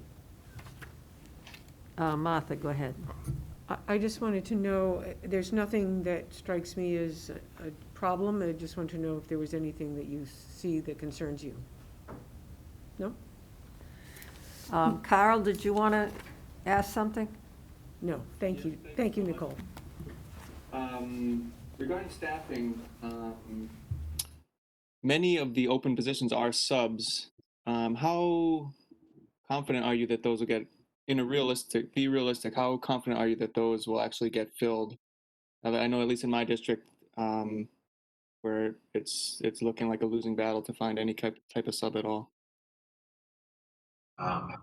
Yes, moderately confident. I don't. I'm not sure how to quantify that for you, Mr. Foss. I think that people are still scrambling to hire. So, and I think the teacher hires are happening later than normal. So usually, what happens is once those positions are filled, then people will accept a perm sub position or a per diem. One other thing that we might have access to is a pool of college students who haven't returned. Depending on how far along they are, we might be able to tap into some of those students for at least a per diem substitute position. So I think we're just trying to be as creative as possible because we would need potentially some remote subs and potentially some in-person subs. So we're going to get creative as we can. So I guess I'm moderately optimistic. And I think we'll see in the next couple weeks. Okay. Anything else, Carl? No, thank you very much. Catherine, do you have anything? Bob? Of course, John Eiler. Yes, thank you. Thank you, Madam Chair. First, let me apologize if I don't hear anything because we're hearing about half of what people are saying there and getting a lot of random tones during this WebEx, so something's a little weird. Carl sounds great though. So I did want to touch on just a few things. In the last meeting, it was explained how some of the basically there is surplus that was put into a circuit breaker fund that will carry over to next year. So I wanted to just request that in the future financial reports that we add that circuit breaker fund on the page with the revolving funds. And I understand that technically it may not be a revolving fund, but it looks a lot like one in terms of how it operates and being able to see that balance and how it changes since it obviously interacts with the budget would be very useful. So is that something that you can add, Nicole, to that sheet? Mr. Eiler, can I clarifying questions? I'm not sure why you would want it on the revolving and not on the accommodated, because we would only spend that money on the accommodated accounts. I'm happy where, as long as it shows up anywhere. The reason I'm suggesting the revolving is that the revolving funds are sort of shown as a combination balance sheet P&L, and this sort of fits that model, whereas um, the accommodated or the budget sheets are more of a standard P&L and not showing assets. So that's the distinction I'm making. But if it's easier for you to show it somewhere else, that's fine too. Great, thank you. And Nicole's going to address it. John, basically for circuit breaker, it's more of an offset when we're budgeting than anything. It's not exactly a revolving fund. And the funds that are in that circuit breaker account can only be carried over for 1 year, and then they're fully spent. So when we're budgeting, we've already reduced what we're budgeting for our tuitions and additional services per student, and we're offsetting the amount that we're budgeting with the circuit breaker funds. so, unfortunately, I only was able to catch about half of that. Is the net of that you'll be able to add this into the monthly reporting, or? Mr. Eiler, can you be Yes, more recording it much better. more clearly? Well, I'm right up next to the microphone. I think what Nicole was trying to convey is the circuit breaker funding is reflected in our budgeting, and we can only carry it for 1 year. So what I'm going to suggest is maybe can you and she have a conversation, and we will certainly account for that. That's not the issue. I just want to make sure that we're on the same page in terms of how that money shows up and how we can use it. Sure, I'm happy to take that offline and get it. The key thing is, at least from my point of view, is it was sort of a surprise to see at the end of the year, all of a sudden, what I thought was going to be, roughly 200K a surplus or so, seemed to disappear and then pop into this other account that I hadn't heard of before. So by showing that balance, it makes that a little more clear. Okay. I'll send that. Okay. And then sort of related matters, are there other accounts like this that can carry balances over from year to year that aren't showing up in the revolving accounts? In other words, something similar to circuit breaker carryover? Yeah. No, circuit breakers, Pretty unique. in terms of that, so no. Okay, so the only balances that carry over from year to year are revolving funds and this circuit breaker account. Yes. Okay, great. And just one other question, if I may. At the end of last year, we were in the unusual position of paying stipends for things that weren't actually happening. Obviously, like the sports, obviously, for instance, weren't happening, but we were still paying the stipends. I just wanted to check, is there,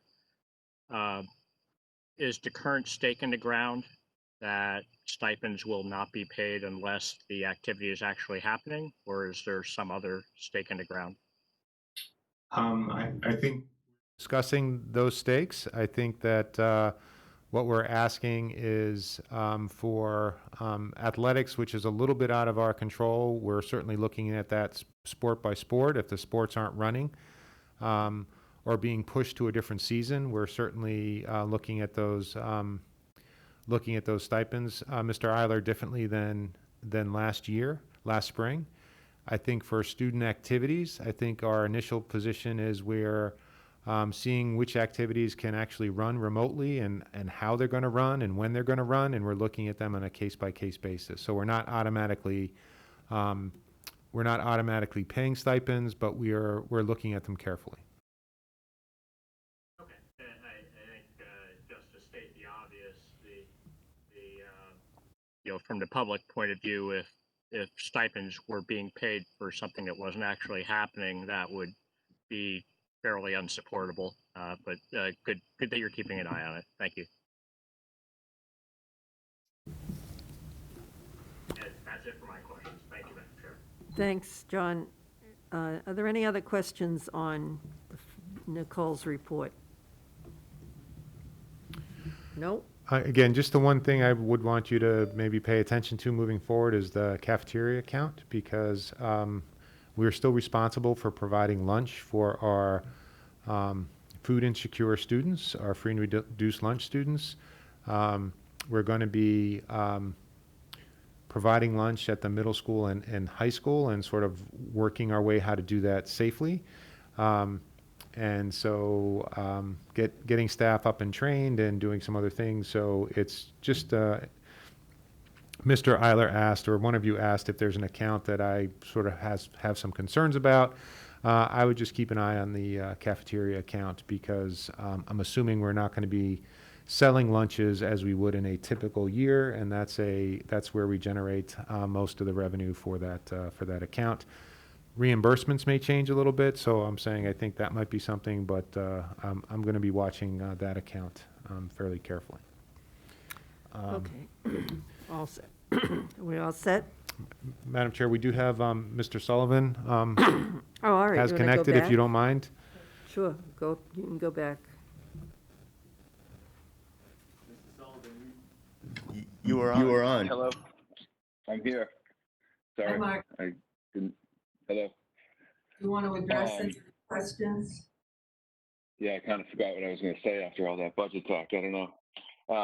So I think the question was coming up about live streaming and what the remote days are going to look like for teachers. Yes. And people that have asked me. Yeah, so my kind of overarching expectation when we've been kind of discussing this the last couple of months, and as teachers have been working the last 10 or so days on this stuff, is engagement. That when kids are obviously in the classroom, but when they're on their remote time, that they're engaged. And it's going to look differently by different courses and different levels. I think there's a misnomer that like universal live streaming is going to improve outcomes or experiences. I don't think that's the case. I think that it has to be strategic by the teacher in the class and what class it is and the cohort of kids that they have.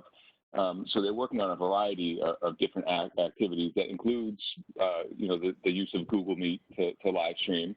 For example, the English department is going to start and end every class with a Google Meet with the whole entire cohort together. Both will participate in like a quick discussion board before the remote leaves to work on a lesson at home. Ms. Janovic told me they were doing hyperdocs using engage, exploring, explaining, reflecting, share model. They might work with a breakout partner group, and at the end of the class, they would get back together on the Meet to have a closing kind of conversation or activity. So the whole entire, 68 minutes wouldn't be synchronous, but they would be expected to be engaged in working on that time. They're using different technology applications such as Kahoot and Padlet, having partners for peer editing and critical feedback, things of that nature. The math department similarly is looking, they're using a tool called Pear Deck presentation, as the science and world language departments are. They use ClassKick for remote students to work on example problems, while the in-class students would do them on a whiteboard or at their desks. They could do Kahoot or a quiz game when students are at home against each other. So again, just a couple of quick things that not necessarily always synchronous, but in engaged activities that have to do with the lesson. For the science department, for example, some things that they're thinking about and working on, assigning remote students partners in the face-to-face cohort group for discussions. Students attending in the building would be the hand-on, where the kids at home might be working on some of the lab report writing or another aspect of it. Again, they're using the slide deck presentation for both the Pear Deck for both face-to-face and remote groups. The social studies department, again, they might be doing some primary source documents that the kids. So again, at the beginning, they might be on the Google Meet for attendance and check-in. Then they might be off reviewing some primary source documents using Edpuzzle or Swank. which are linked in Google Classroom as a application they could use. With the World Language Department, for example, they will have a check-in at the very beginning of the class for attendance purposes and as a check-in, and then they'll have an assignment waiting for them in classroom to work on. They use Flipgrid, Edpuzzle, a short-term writing assignment, a Keys to Literacy 2-column note-taking activity, etc. So again, I think that, and I could go on and on through different departments. This week, teachers are going to be both asynchronously reaching out to their classes, and they're going to be sharing their class expectations and talking about what the first week of school is going to look like. What do your remote days look like? What are we going to do when you're in person? And then on Thursday and Friday, during their regularly scheduled class times, they're going to have a synchronous opportunity for them to get together. It's informal. It's not the start of classes. It's a time for introductions, for people to see each other in the cohort. It's an opportunity for just icebreakers, and then for the teacher to kind of verbalize their expectations. So that would be kind of the informal way that we get things going this week. And then on Monday the 14th, the classes would start. So again, I hear this word live streaming a lot. And again, I just think having kids for 68 minutes times 3 or times 4 periods a day staring at a screen, it won't improve outcomes. It won't help anybody. I think it is about the activities. Our teachers are being incredibly creative. They're working tremendously hard. They put a lot of effort in over these last couple of weeks. There's a steep learning curve for this type of teaching. I think people need to keep in mind that we have high school staff that have a hybrid class that has kids that are at home and in person. They may have a kid who has to be home remotely because of other situations. It could be illness. It could be personal. They might have them having to be accessed remotely. And then you have fully remote kids who we've created. All of our core classes are Burlington teachers that have fully remote sections. And then our issue was, smaller classes, some AP classes, electives, things that have 2, 3, 4 kids in them that are difficult for us to create sections. So we are offering and encouraging the use of virtual high school to solve schedule conflicts for those kids, because we're focusing on the core subjects. But some teachers might have kids live streaming and remotely accessing that are fully remote. So it's extremely challenging for teachers to balance and handle all those different aspects of where kids are coming from and where they're at, and to plan for that. Scoping and sequencing for all that is incredibly challenging. But the staff has just been tremendous in trying to strategize the different ways to accommodate kids, to come up with as many creative ways as possible to make this experience the best that we can. And we were moving to a block schedule anyhow.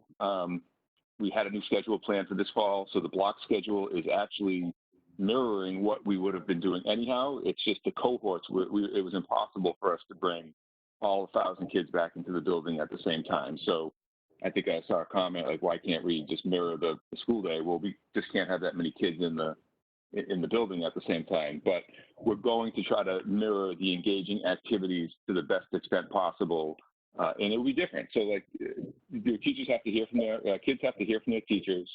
They have to allow them to go over the expectations. And I just can't send out 800 different expectations. It just would be more confusing than I think some of my emails already have been. And I apologize for that. But I think they really just have to wait to hear from their teachers, listen to what's going to be happening. And I trust my staff, and I think that parents and students will be pleasantly or very happy with what happened. Not happy because it's not ideal until we're all fully back in person.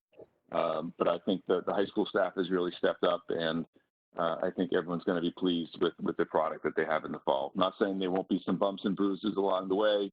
Again, this is a steep learning curve for a lot of people. So as it has been said before, I hope everyone is patient with us as we navigate this. But everybody's working really hard to make this the best situation for kids. Great. Thank you, Mark. Thank you, Mr. Sullivan. I hope that helps. If anybody has any questions, I'm happy to.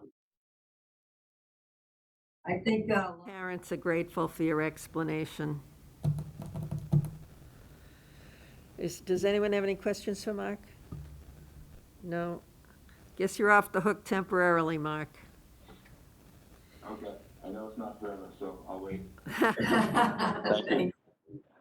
All right, All right. next Our agenda? Martha, where did you want? Okay. So, thank you, Madam Chair. We'll get to the building facilities update, which including the HVAC systems. We mentioned recognitions. I do want to make sure that Bob, the maintenance crew, are recognized. They did work over Labor Day weekend, and Bob can get into some of the specifics. I tried to send an explanation to parents because it does get to be a little bit confusing, that we basically had two questions that we were trying to answer. What were we designed for, and then what are we performing at? And so the design for question, I think, were more theoretical, but we needed to see what was possible because some of our HVAC systems are older, and then the performance requires in-person testing and in-person adjustments. So, and I think that's the work that's been happening, and I'll let Bob go through some of the details. And we're also trying to make this happen as transparently as possible. And so with that, Bob, again, I know we have lots of people to thank, and people have been working really hard. But why don't you go through? We had the initial document, again, from BLW, which answers sort of what are we designed for. And then we had this document from Train, which was the initial look at all of our individual heating units. And you've been going back through that document unit by unit. So exactly, we had BLW come in, do a assessment that is basically being standard across most schools in the Commonwealth, and what that is doing is looking at the whole package of our buildings. It's looking at the design of our building, square footage of our building, whether or not the machines are correctly or undersized or oversized for the space, and not just the theoretical, but basically what we paid for, making sure that we're getting that performance out of it on paper. And then what the Train report does is actually comes in and look at it. Again, what a manufacturer says versus what we're actually seeing in the real classroom day to day. So like I said, we normally do the startup late in October. And so this is a little bit early for us. And what had happened is due to time crunch, we literally turned the machines on and took the measurements as is so we could just understand where we're at. That being said, we did see some underperforming machines. We did see some non-performing machines, but we did have machines that, as expected, were working as designed. That being said, the past 2 weeks has been a literal nightmare, not only for myself, who did the least amount of work, but the maintenance crew has been working tirelessly to make sure that we can get to all of these units. I actually heard someone refer to it as a Herculean task, and I think it's tremendous what they've done so far. I think we were upwards of over 100 machines that definitely needed a tune-up, and that doesn't mean that, again, non-performing machines, that just means underperforming. Some were close, some definitely need a little bit more work. I don't believe you want me to go through machine by machine to tell you what was done, but that being said, we are a lot closer to where we need to be. I don't want to give an exact number because I think the last time I got a report with updated data was about 3 o'clock this afternoon, and I believe they were still working at that point. So I believe we are a good, I'm going to say less than 25 machines. I believe the number is less than that, but less than 25 machines that we still need to get our hands on in the next couple of days. Now, again, we went low-hanging fruit first. So for what that means for anyone listening is non-performing machines were definitely looked at first, just in case we definitely needed to order parts. Underperforming machines were looked at second, and the lower machines were higher on that priority list. So that means the ones that had the lowest airflow were the ones that we looked at. So the machines that are left are the ones that were very, very close. So if we were expecting to see 3 air changes per hour, these are the ones that we were getting 2.88, 2.94, things like that. So we were right on the cusp, and this could be something where we measure it and then we move the measurement 3 inches, we could get that number, but that's not good enough for us, and I don't think that's good enough for the staff and or the students. So we're going back and looking at those machines as well.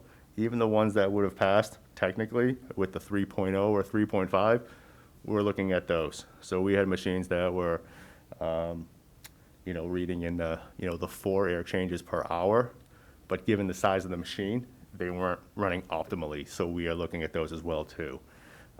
When I say Herculean task, like I said, I wish they were all here just so I could really just pat them on the back.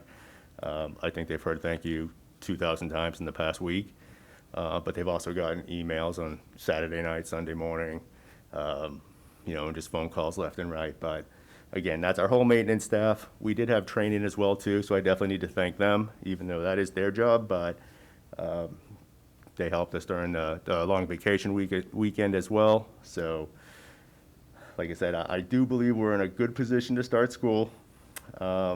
Again, the rooms that we're looking at that are left over, I do want to stress that these are machines that, while they may have been underperforming based on the first report that came out, these are close, really, really close. And they can also be offset by windows and other situations as well too. So I don't believe this causes a problem.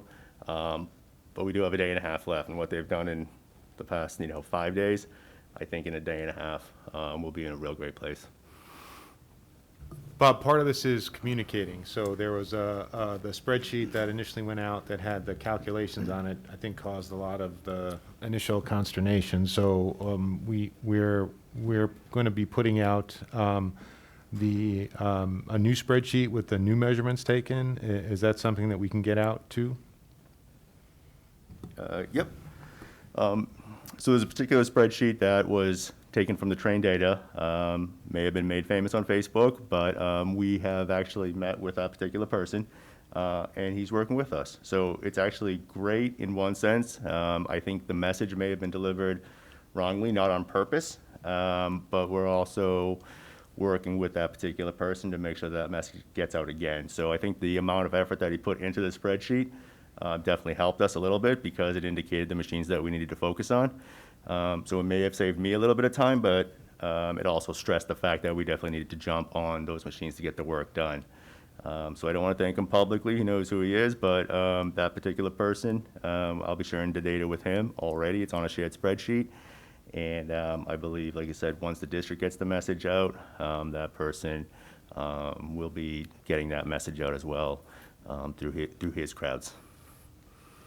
Thank you. So again, the information will be updated, and I think we can offset any concerns anybody has early by opening windows and by increasing fresh air outside, inside. I think we also have to look at other operational possibilities, and I think you're doing that as well, building by building, to see if there's any building-specific changes that need to be made to help, again, increase the amount of outside airflow inside. It also may be something that we want to think about when heating season comes, is when sort of the challenges take place, and it's maybe not even early heating season. It's when there's really cold air outside. How much of that cold air do we need to get in and heat inside? So, and obviously the situation in the community is changing as well. But I think the initial concerns that the baseline, the sort of the initial startup analysis caused, I think all of those issues have been addressed or in the process of being addressed and will be addressed before Thursday. So I think that was the concern that people had, and I think I think I've learned more about CFMs and air exchanges per hour than I ever thought I needed to know. But I think that we're in a decent place. If there are classrooms or workspaces that consistently measure below what's being recommended, for whatever reason, maybe they were an additional class that was added, maybe there's a problem that can't be fixed, for whatever reason, if they're consistently below, we are trying to identify alternative learning spaces. That's also a possibility as well. But again, it's rarely a school that doesn't have additional walls added or classrooms built over the years. I mean, you're sitting in a space that these walls were not part of the original design of this space as well. So that's we'll be continuing to look at that and ensuring that there's proper ventilation. Bob, I think people have talked about HEPA filters as well. And I think we have identified spaces, especially the isolation rooms, that we're required to create in terms of having a second space for students and staff who the nurses feel may have symptoms related to COVID. I think that we're providing those filters for those spaces initially. Again, the way I understand the codes and the reason and the way that I have followed up on some of that research is we're required to have the isolation rooms, not required to have the HEPA filters. There are some recommendations either to increase the airflow or to create a negative air pressure inside of that space or to put a HEPA filter in. Again, those are recommendations. But we have chose to put HEPA filters into those spaces. All of those spaces do have windows and have fresh air as far as the isolation rooms. But we have chosen to put HEPA filters in those spaces as well. Okay. All right, are there any questions? Tom? Carl? Thank you. Just one item. Recently, the CDC has mentioned that using UV lights to kill virus particles is part of their recommendations now. Have we explored that at all? I want to also preface that by saying I have no idea how they work or what costs there are. It's just in my lay reading of the updates from the CDC, and it was mentioned. I was wondering if you had any exploration of that. To the chair.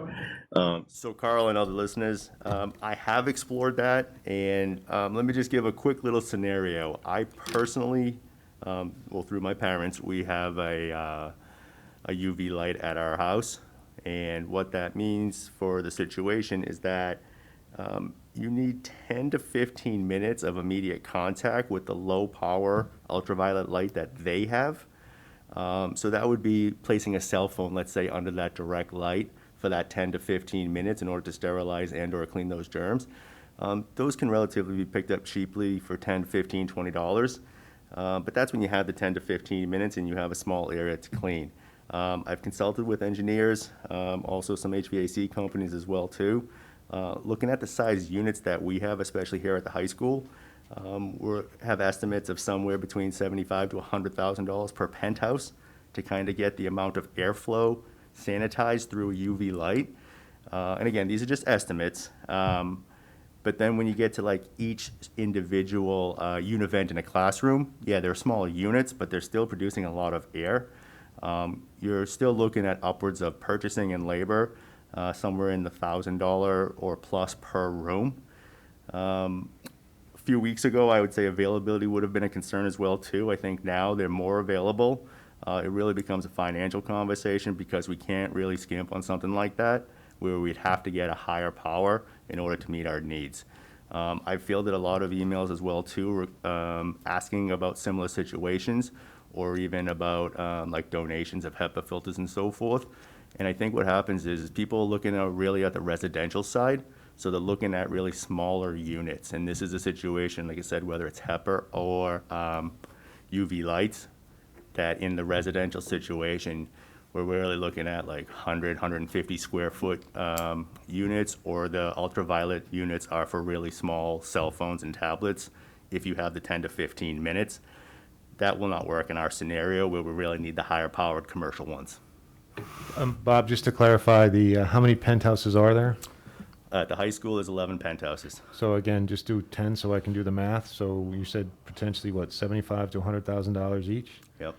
So that's upwards of I mean, That's a lot of money. and then there are about, you said 300 or so Univent, or A little bit more than that, but yeah, it's about 400 and change. so 400 at 1,000 each. So again, that'd be a significant investment in time. And again, I don't want to lead with the money either. I think if it were sort of a guaranteed technology or well researched, I think it may be something that we would want to look at. But I think given the time frame and the necessity of replacing the system at the high school, I think I'd rather put the $1 million or so into just replacing the system entirely. So, but again, we're looking at all the options, Mr. Foss.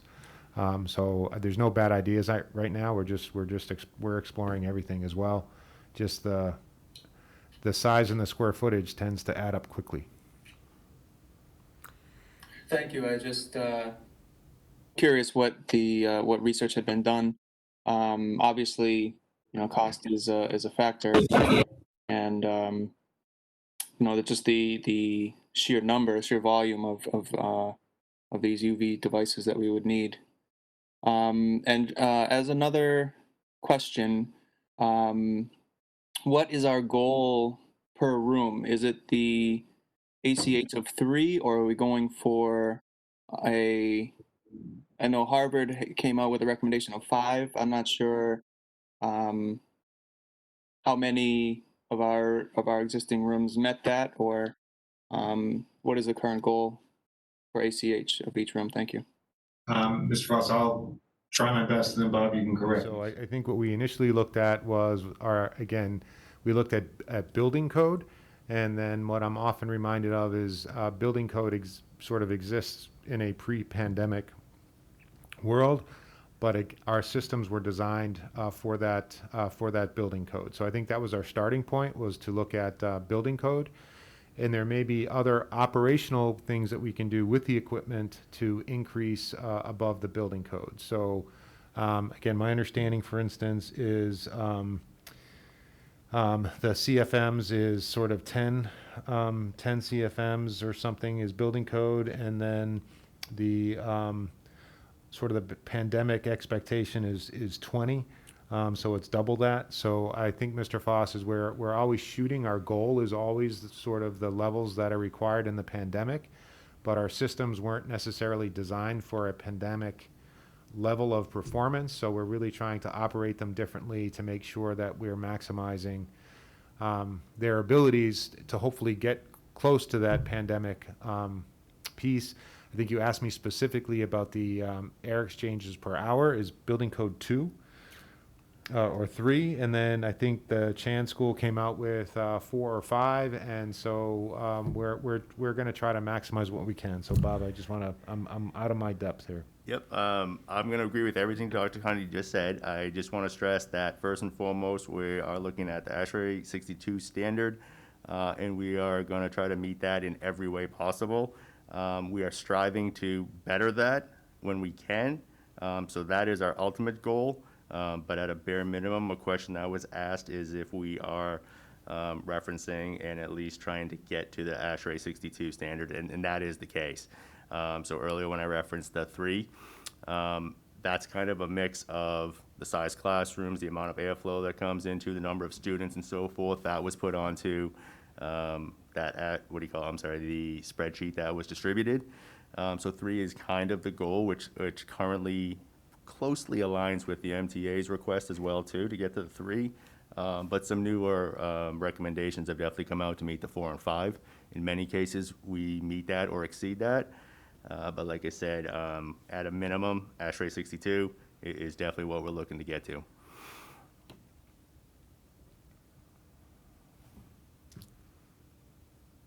Thanks very much, you both. Okay.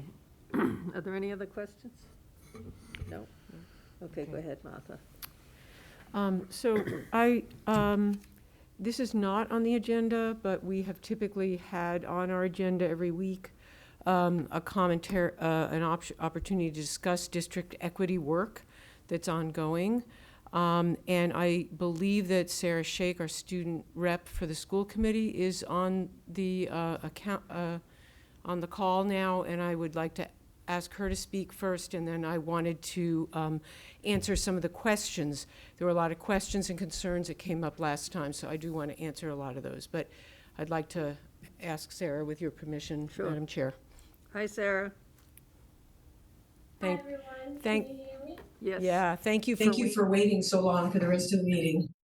Yeah, no problem. So just to introduce myself again, my name is Sarah Sheikh. I'm the student rep from the student council to the school committee. So today I would just like to give a brief report from the equity committee. One thing that I do want to talk about is the fact that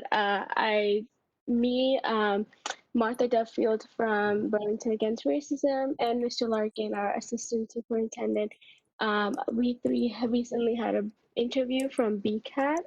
It was about the proposed position for the director of diversity, equity, and inclusion. I recommend all of you to check it out if you haven't done so yet. The video is on the BCAT TV website and also on the YouTube page of BCAT TV. That's one thing. The second thing is the fact that I'm not sure how many people know about this, but an incident recently happened when a BHS student repeatedly used racial slurs, saying the N-word to another Black student from BHS. This incident happened last week. I don't know how many parents or students know about this, but I would like to further show how having a director of DEI would help in these situations like these. Incidents like these will continue to happen this year, the next year, and we need some sort of protocol. We need some sort of support group for traumatized students. And I also want school committee members to discuss this within themselves. I know that conversations regarding equity and incidents like this don't happen a lot. So I would really encourage the school committee members to ponder upon the actions and the consequences that the students will face. That's it for me, and I think now Ms. Simon will talk further about Director of DEI. Thank you. Thank you, Sarah. Thank you, Sarah. Yes, and there was a response from the school, although it did happen, this incident that she's referring to did happen off school property, but there was outreach to the students and the families. And I think that's an indication of the concern in the district and the staff wanting to be sure that we begin addressing these things right now with the resources that we do have. At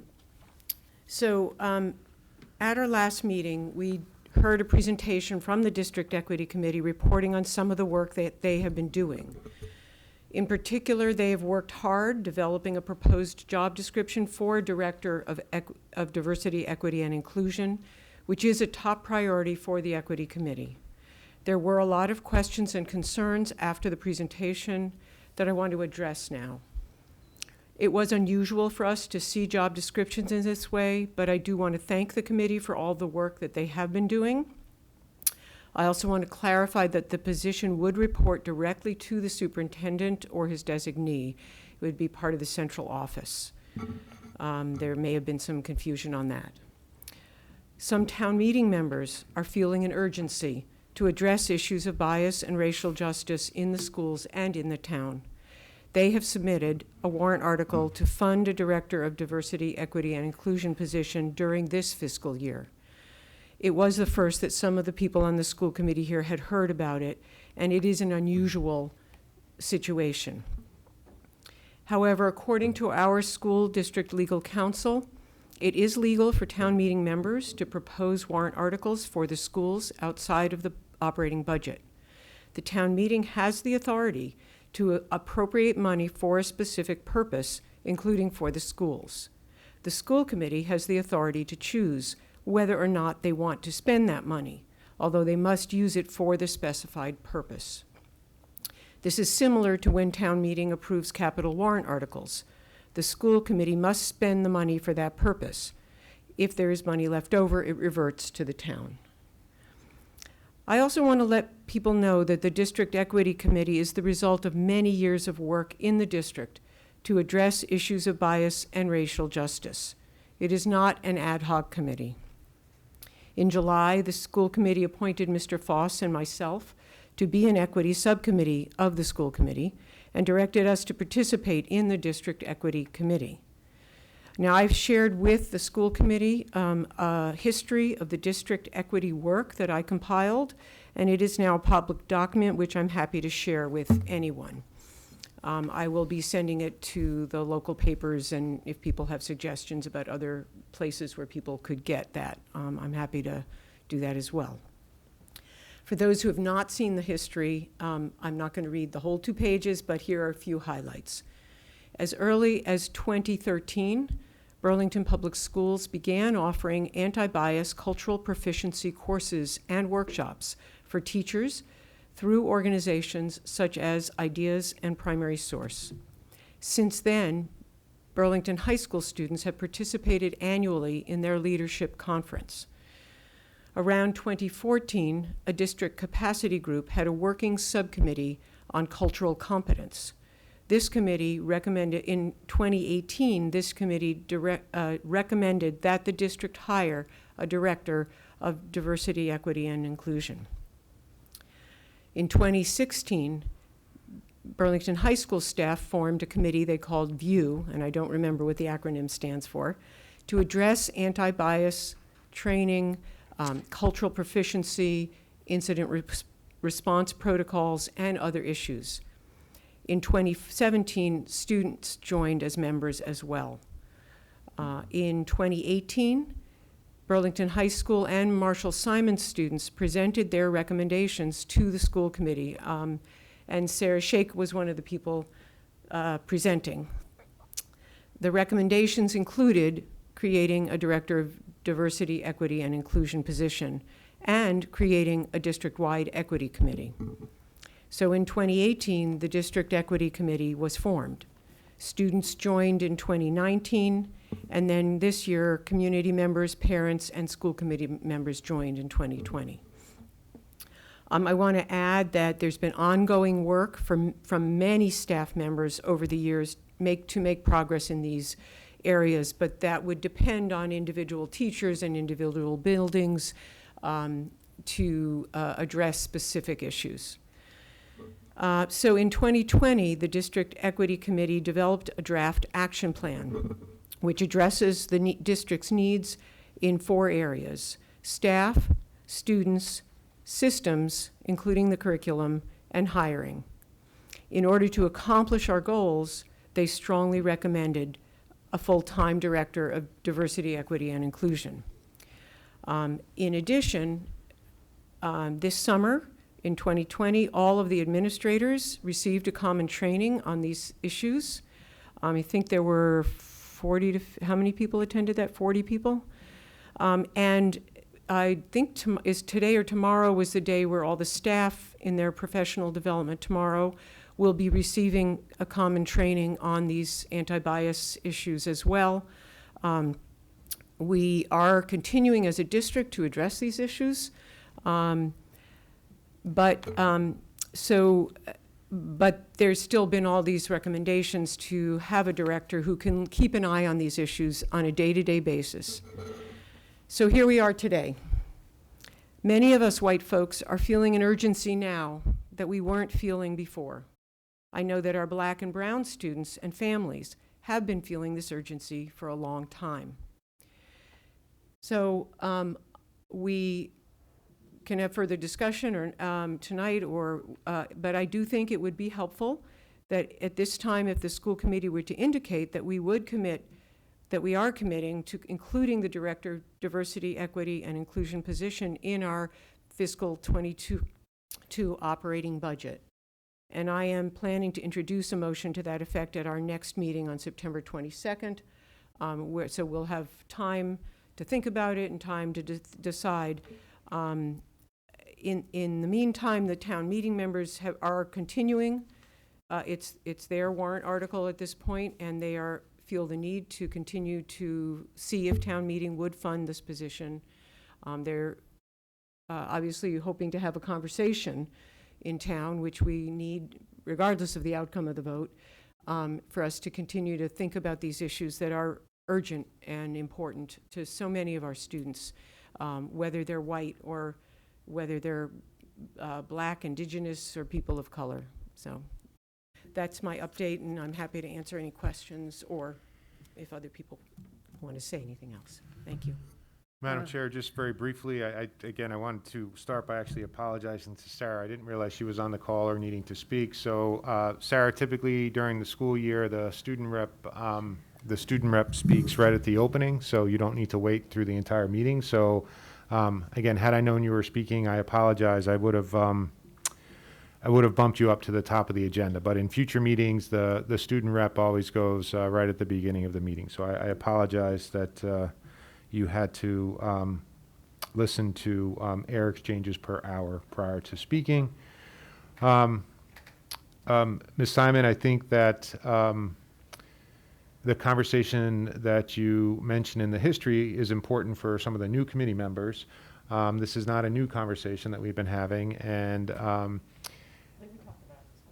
we did talk about it, and in the school council too. But I think some of the history is sort of funny. It depends on your perspective, right? That I'm going to mention the history and sound defensive, like we're doing something, and then some of the people would say, "Boy, it's been 3 or 4 or 5 years. What the heck are you doing?" So, I think perspective is what's important through all of this, and I have to keep reminding myself that it's not about me. It's about helping and making some change. I do think it's important that when we talk about these issues that a commitment to process doesn't necessarily mean someone isn't committed to racial justice. I think someone can be very committed to racial justice but want things to sort of proceed in a certain way. I think in my conversations with the committee, I do think, Ms. Simon, there's a commitment to seeing this position added to the fiscal 22 budget. I think, as we said, things are so unclear now that we're still figuring out our existing staffing and how schools are going to work. But we'll look at that. We are also exploring grant opportunities as a district. So I think everything within our control we are certainly looking at. And I haven't heard anyone questioning the need to address our curriculum, make it more inclusive, the need to support our BIPOC students and community members, the need to try to add diversity through hiring. And I think that you mentioned even some of our staff training needs as well, which the district has been ongoing. I think in the meantime, to the committee, we are contracting with some of these services. So we did get the woman who was our instructor for the administrators during the summer and who is really created most of the professional development activity that's going to happen tomorrow. We consulted with her about the incident that happened outside of school. So I think we are seeking help when we need it to get that perspective. So I guess what I'm trying to say is I'm committed to the director's position. I think the process that we go through is important. And I think that the town meeting conversation, I think, is important for the community. I think we've been having a lot of those conversations within the school district, and maybe we need to have more of those conversations with the committee. But I think that the elimination of the position in the last 2 fiscal years was done reluctantly, and I do think that with current national events happening, the sort of the killing of George Floyd, that there is more of a sense of urgency that is shared cross-culturally, and I think that would be reflected in that. But again, Ms. Simon, I think some of the process conversations, I don't want to get misconstrued as not being supportive or not having a commitment to racial justice, because I don't think that's the case. I'm sure they contribute to frustration because of the sense of urgency that people have. And it's not lost that if it's me making the comment, that there's a white guy making sort of that comment as well. So I get that. And what I will say is I'm certainly committed to making this a part of our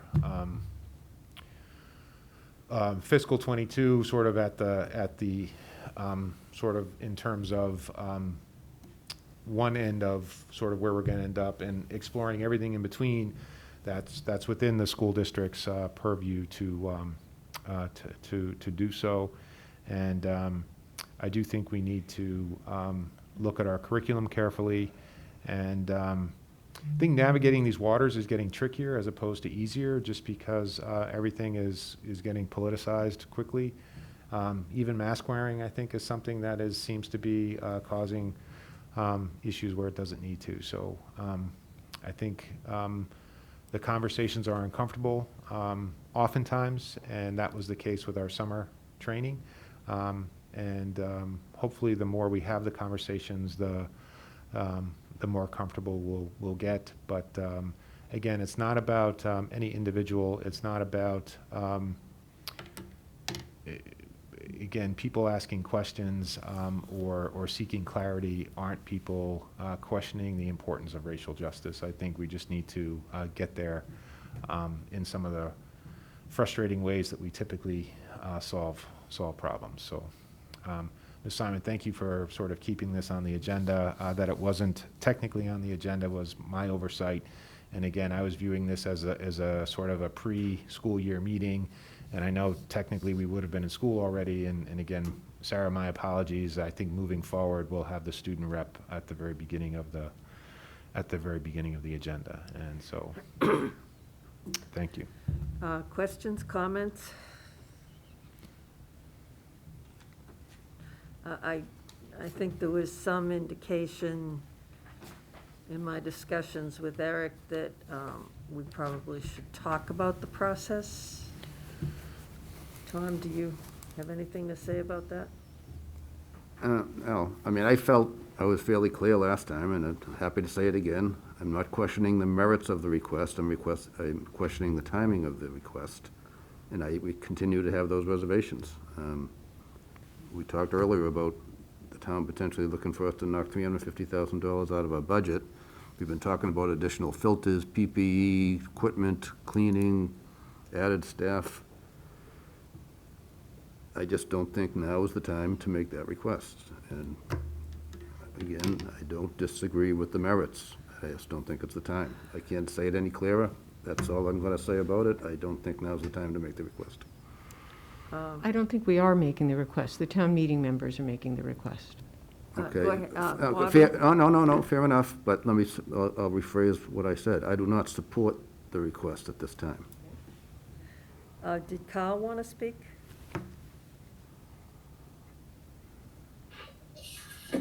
Thank you, Madam Chair.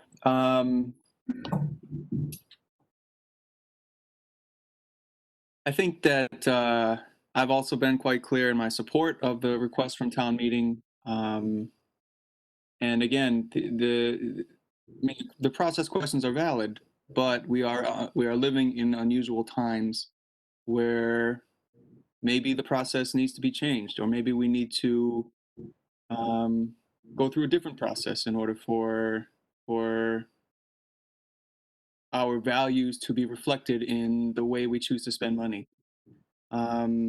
And as Ms. Simon mentioned, the request is not coming from us, it is coming from town meeting.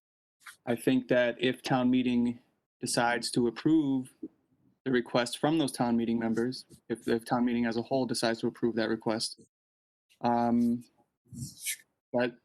that's, or if they decide to vote it down, that's on them. And what we can do is vote our values. We're all on record saying we support the idea of this position.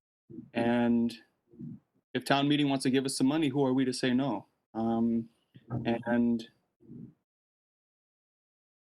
I will say, the last thing I'll say is, if it comes to a vote at our next meeting, I will vote yes. Okay, Catherine? To say? Again, I don't have anything to say different than what I did last time around. And I know one of my concerns was the future, so we get this, you know, passed, let's say the town, you know, does their thing and they say, yeah, let's push this through, but then what happens when we have to budget ourselves? You know, the following year, the year after that, what's getting cut, you know, or what are we doing to make sure that we can cover the cost of that position? And that's really that's my concern, not saying that it's not something important, but where are we getting the money for that? To pay that position, you know, and I know you're committed to trying to find a way to do that, but that's kind of where I am at this point.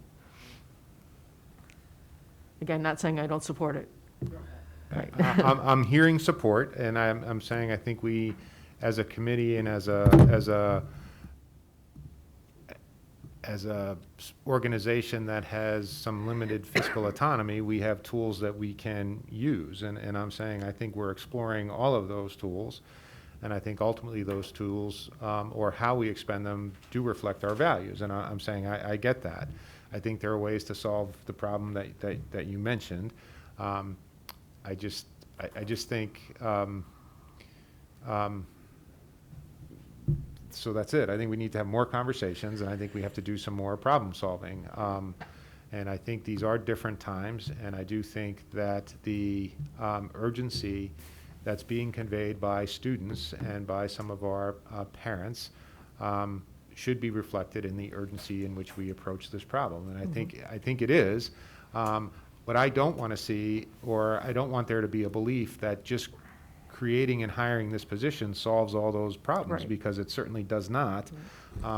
That's almost the easy part, to be quite honest with you. The hard part is to get sort of all the issues sort of addressed and moving in the right direction. So I also don't want whoever this person is, when we eventually do solve the problem of bringing them in, I don't want the expectations to be so high that you know, it's all of a sudden, you know, things are going to magically change. So I think that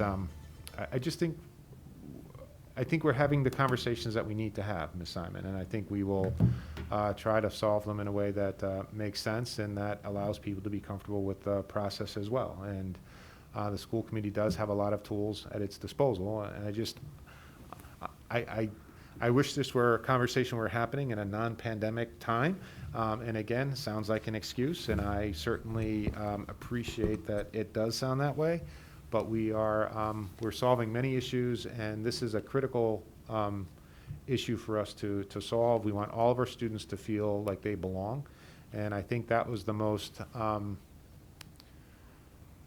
challenging for me personally, is believing that some of our students feel like they don't belong. And I think we work really hard at that, and I think we need to do a better job. So I think everyone's saying the right thing, and that's what I really want to keep stressing. And I hear the urgency, and I support that urgency, and we're exploring as many tools as we can. And I would problem solving is something that we're all very good at, and I think we want to bring some solutions to the committee and you know, at some point, and we just don't have a very clear picture right now.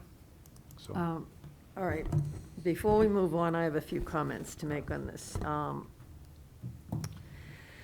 For one thing, generally, in fact, in all the time I've been doing this, I don't think we have ever taken a position on a warrant article that was not our own, unless it was a joint warrant article with like the Recreation Department or something along those lines. So I'm with Mr. Murphy when he says he doesn't support the town meeting warrant article. I don't support it either, for a whole bunch of reasons. It's not our article.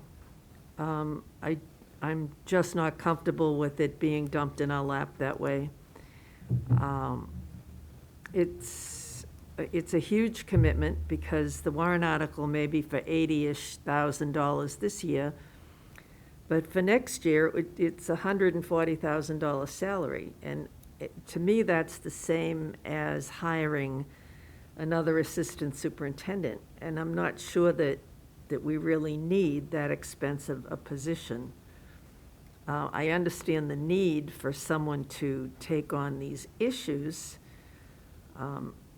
Speaking of the incident that happened recently, I thought Mark Sullivan did an excellent job of handling it. He reached out to both families, and he did a really nice job. So I think a $140,000 position needs a whole lot more discussion through a budget season than this. And if we were to accept 80-something thousand dollars from town meeting to hire someone for a partial year, we would then have to be prepared to keep that person on at $140,000 or more after that, and I'm just not there yet. So it is, it seems to me from different conversations I've had that there are different opinions on the equity committee. And I saw a job description that I thought was the accurate job description, but then I was told that that was not an accurate job description. So at this point in time, knowing there are differences of opinion, knowing that there is no firm job description, knowing that there is no complete understanding of what this person would do, I have had many, many people ask me, what would this person do? And I don't have an answer for them. So I am firmly in the camp of discuss this at budget season and discuss alternatives as well. For instance, could it be a position that is handled by someone already in the system who might do it for a large stipend? Is it something that we could share with the town the way we do the human resources position? Because it's a community effort, it's not just a school department effort. I just think there are a whole lot of questions yet to be answered. So in summary, I am not prepared to support the town meeting warrant article if we are asked at town meeting. Obviously, we're not voting. And Martha referred to asking for a firm commitment at the next meeting. I can't vote on what we're going to spend our FY22 money on yet. It would have to go through the budget process and be something that we decide on and we can afford. And I guess as my parting comment, I would just say, yes, I feel it's very important to handle any of these problems that arise, but I don't think we need to do it in quite such an expensive way.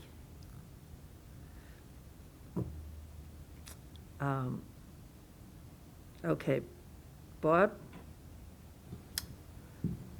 Sarah raised her hand and she would like to respond. Okay, Sarah?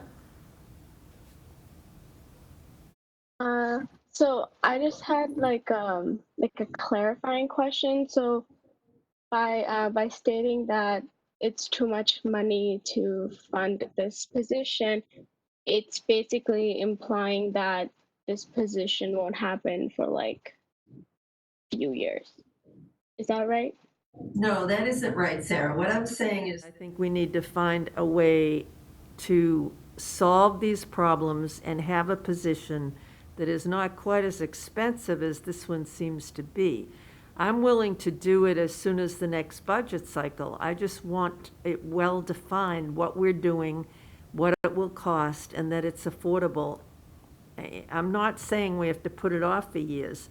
I'm just saying we need to research the position a little more and find out exactly what we're getting, what this person's doing, and have a whole lot of things agreed upon and discussed as part of a budget cycle, not in September during a pandemic. Madam Chair, may- Is it better? Go ahead, Sarah. Madam Chair, just Sarah, just to give you sort of firm dates, if we followed the typical budget cycle, we would be discussing this probably starting in January. The budget gets approved by the school committee in usually around April. And then if town meeting approves that budget in May, then typically that's when we would start start the hiring process. So I just wanted to be as concrete as possible. That would be the standard budget process. Right. Does anyone else, we have more to do. Is there anyone else with any questions, comments? If there isn't anyone else, I just want to say that I think it's good for us to continue to ask questions and talk about it and Okay. see where we can go with it. Okay. So let's move on to what's next. A couple things is included in your packet. We included the COVID-19 parent guide. So we wanted to, we'll be sending it out to parents either tonight or tomorrow morning. I think the most important part of the guide is we just tried to distill the critical information for families in a fairly simple way. So it talks about expectations. Again, I think the critical checklist is the daily health screening checklist for parents to become familiar with as part of their routine prior to the start of school. Lots of conversations about what are allergies as compared to fever, compared to other things. I think people are going to probably be overcautious to start, as is typical. And I think as people get more comfortable, that I think things will make more sense. So I think what we're stressing in the parent guide is that please don't send your child to school if they are at all sick or have any symptoms. Again, practice mask wearing, social distancing, hand washing while at home. We're going to be practicing those at school. And hopefully it'll be a great reference for you to view if you have any basic questions. So that's part of the school committee packet that I wanted to make sure that we shared. I think I had shared a draft with the committee earlier, so that wouldn't be new. We did the financial update, and as is, Madam Chair, if I could just move on, as is typical with the Mass Association of School Committees, they are creating policy language sort of that they're adapting to the time that we are in. So Sharon, you included the MASC face covering policy, which was suggested by MASC. So I just wanted you to look at it, and we typically do a first and a second reading. I'm not sure it's really necessary for this policy, but if we could just look at it together, and if you find the language is acceptable, I would just ask that you can adopt the face covering policy this evening.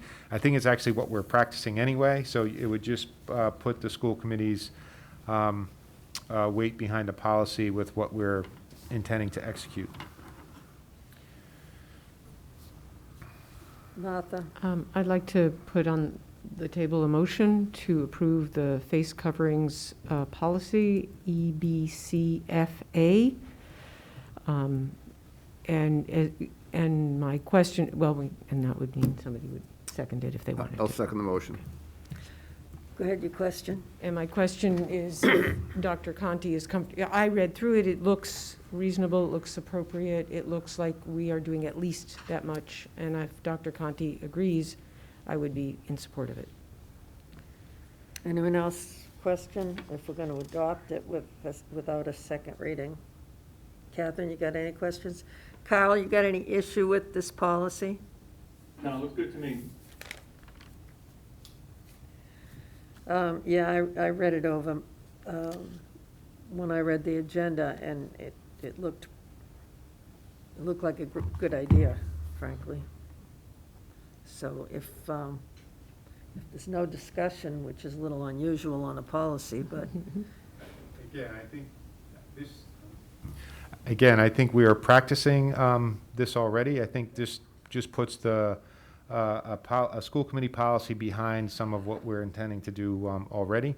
And in fact, I think we go a little bit further than this policy, but I think it's just It was recommended by the Mass Association of School Committees. I think the vote would just add weight to what we're asking all employees and students to do while in the building.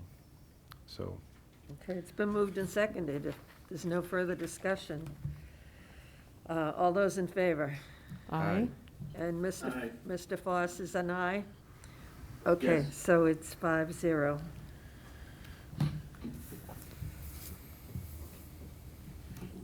Do you have anything else to come before the committee tonight in public session? no, ma'am.